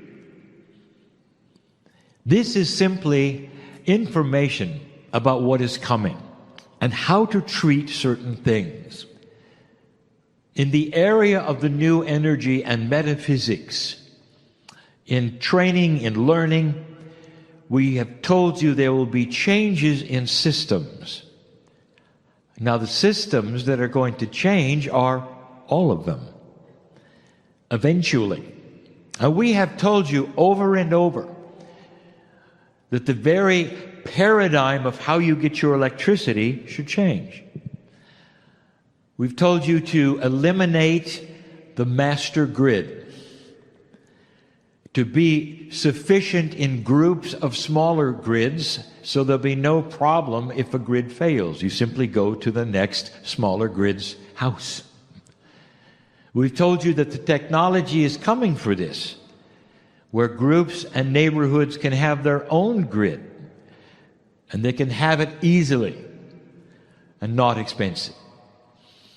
We have told you about water. It's time to desalinate with efficiency, no heat, no chemicals.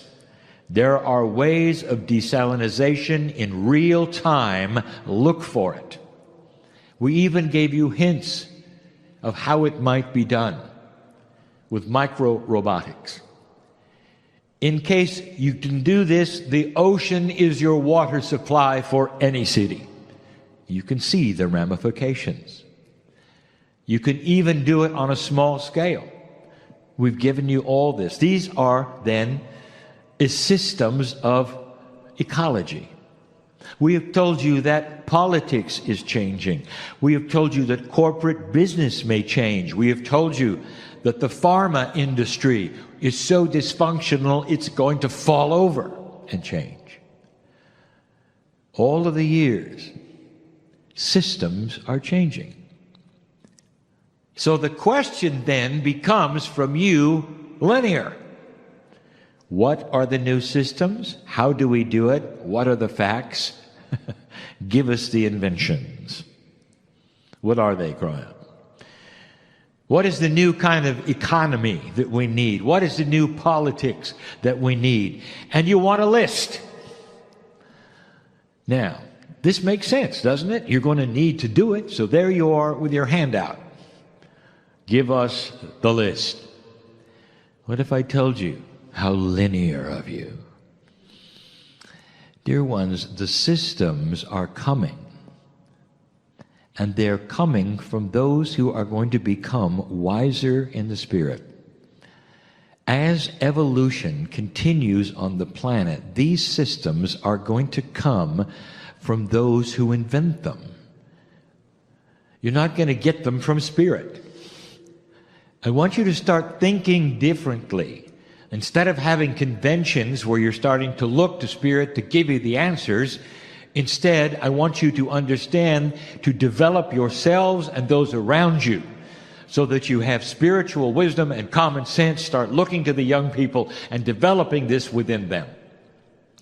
This is coming from the future, and it's become right out of the people that you know in both genders who start to become wiser in spirit.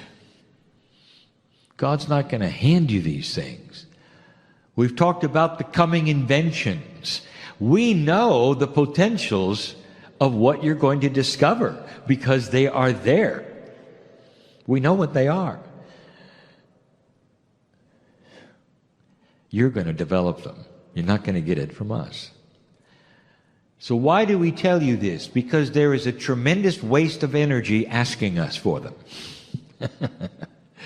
Instead, start looking at the young technicians, the young scientists, the ones who are just coming along now with their brilliance. They have the answers, and they're going to have some wisdom you didn't expect. There have been a lot of brilliance and a lot of smart human beings in the past, and yet none of them gave these answers. And the difference will be the new energy. I want you to look to these for these answers and not to Spirit. That's number 2. Number 3 is similar. What is your path? Every single human being at some level who is spiritual is looking at what they should do. Literally going from A to B is something that you concern yourself with. What's next? What will I do when this or that happens? Where should I go? Should I or should I not do A or B? absolutely practical, totally understandable. There are those who would say, why don't you simply stand there and God will tell you what to do? We have told you that is not the way it works. But still, you stand and you say, help me, I need something. When the human wants to go into unknown territory, the standard linear answer is get a map. Now, the map could be a book. The map could be advice from a friend, even shamanic.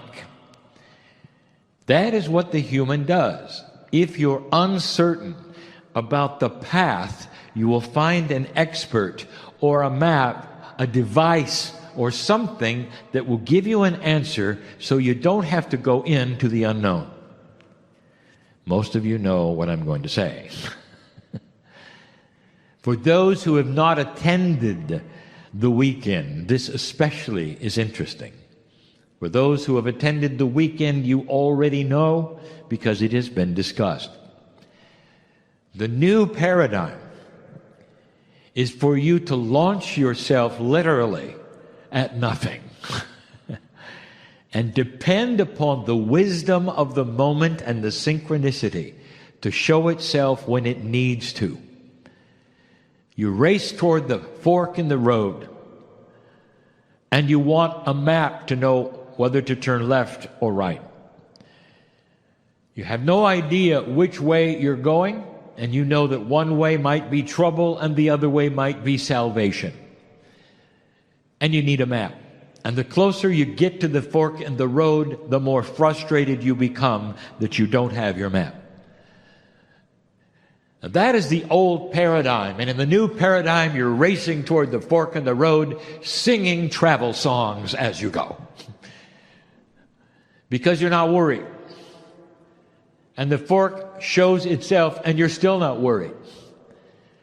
And finally, you're at the fork in the road and you have the intuition that says, there's a fork in the road, turn right, and you do.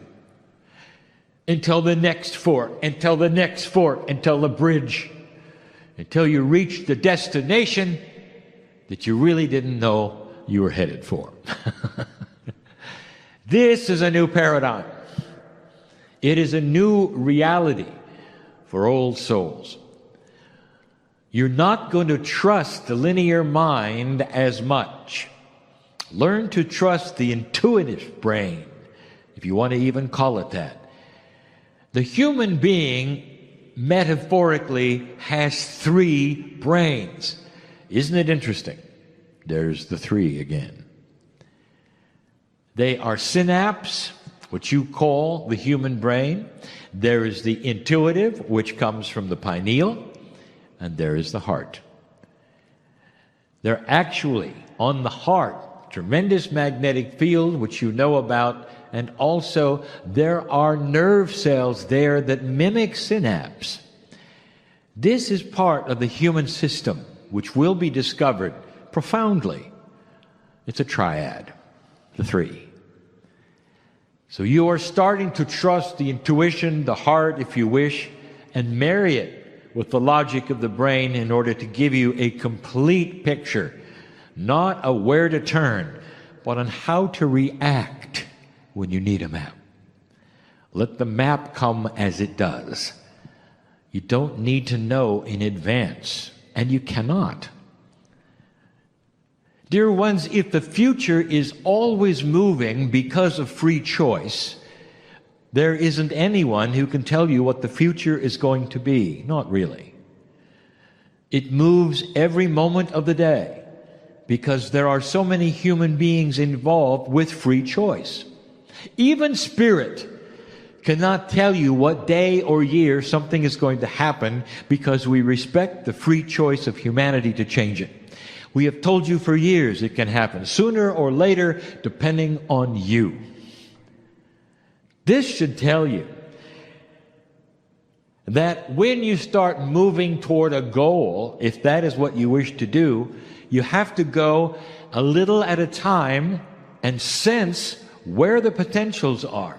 Which way to turn will depend upon what is happening at the moment, no map is going to give you the future. Different reality, different way of thinking. These are the three. Dear ones, these three alone will start to balance you differently.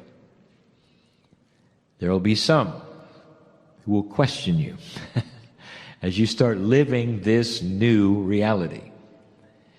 Now, have you noticed, young people?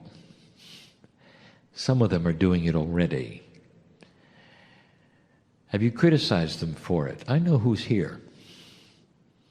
You don't know where you're going, you don't know what you're doing, you got to have a plan.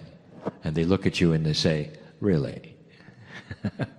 We're going to know as we go. Know as we go. And you sit there and you say, oh, this younger generation, what is going to happen to them? I'll tell you what happens with know as you go. Peace on earth. Know as you go is the new paradigm. So, dear ones, congratulations for being at the right place at the right time. Before I go, look around you. That's family. You may never see them again, or will you? Might they have another face, another countenance? Celebrate them while you can. And so it is.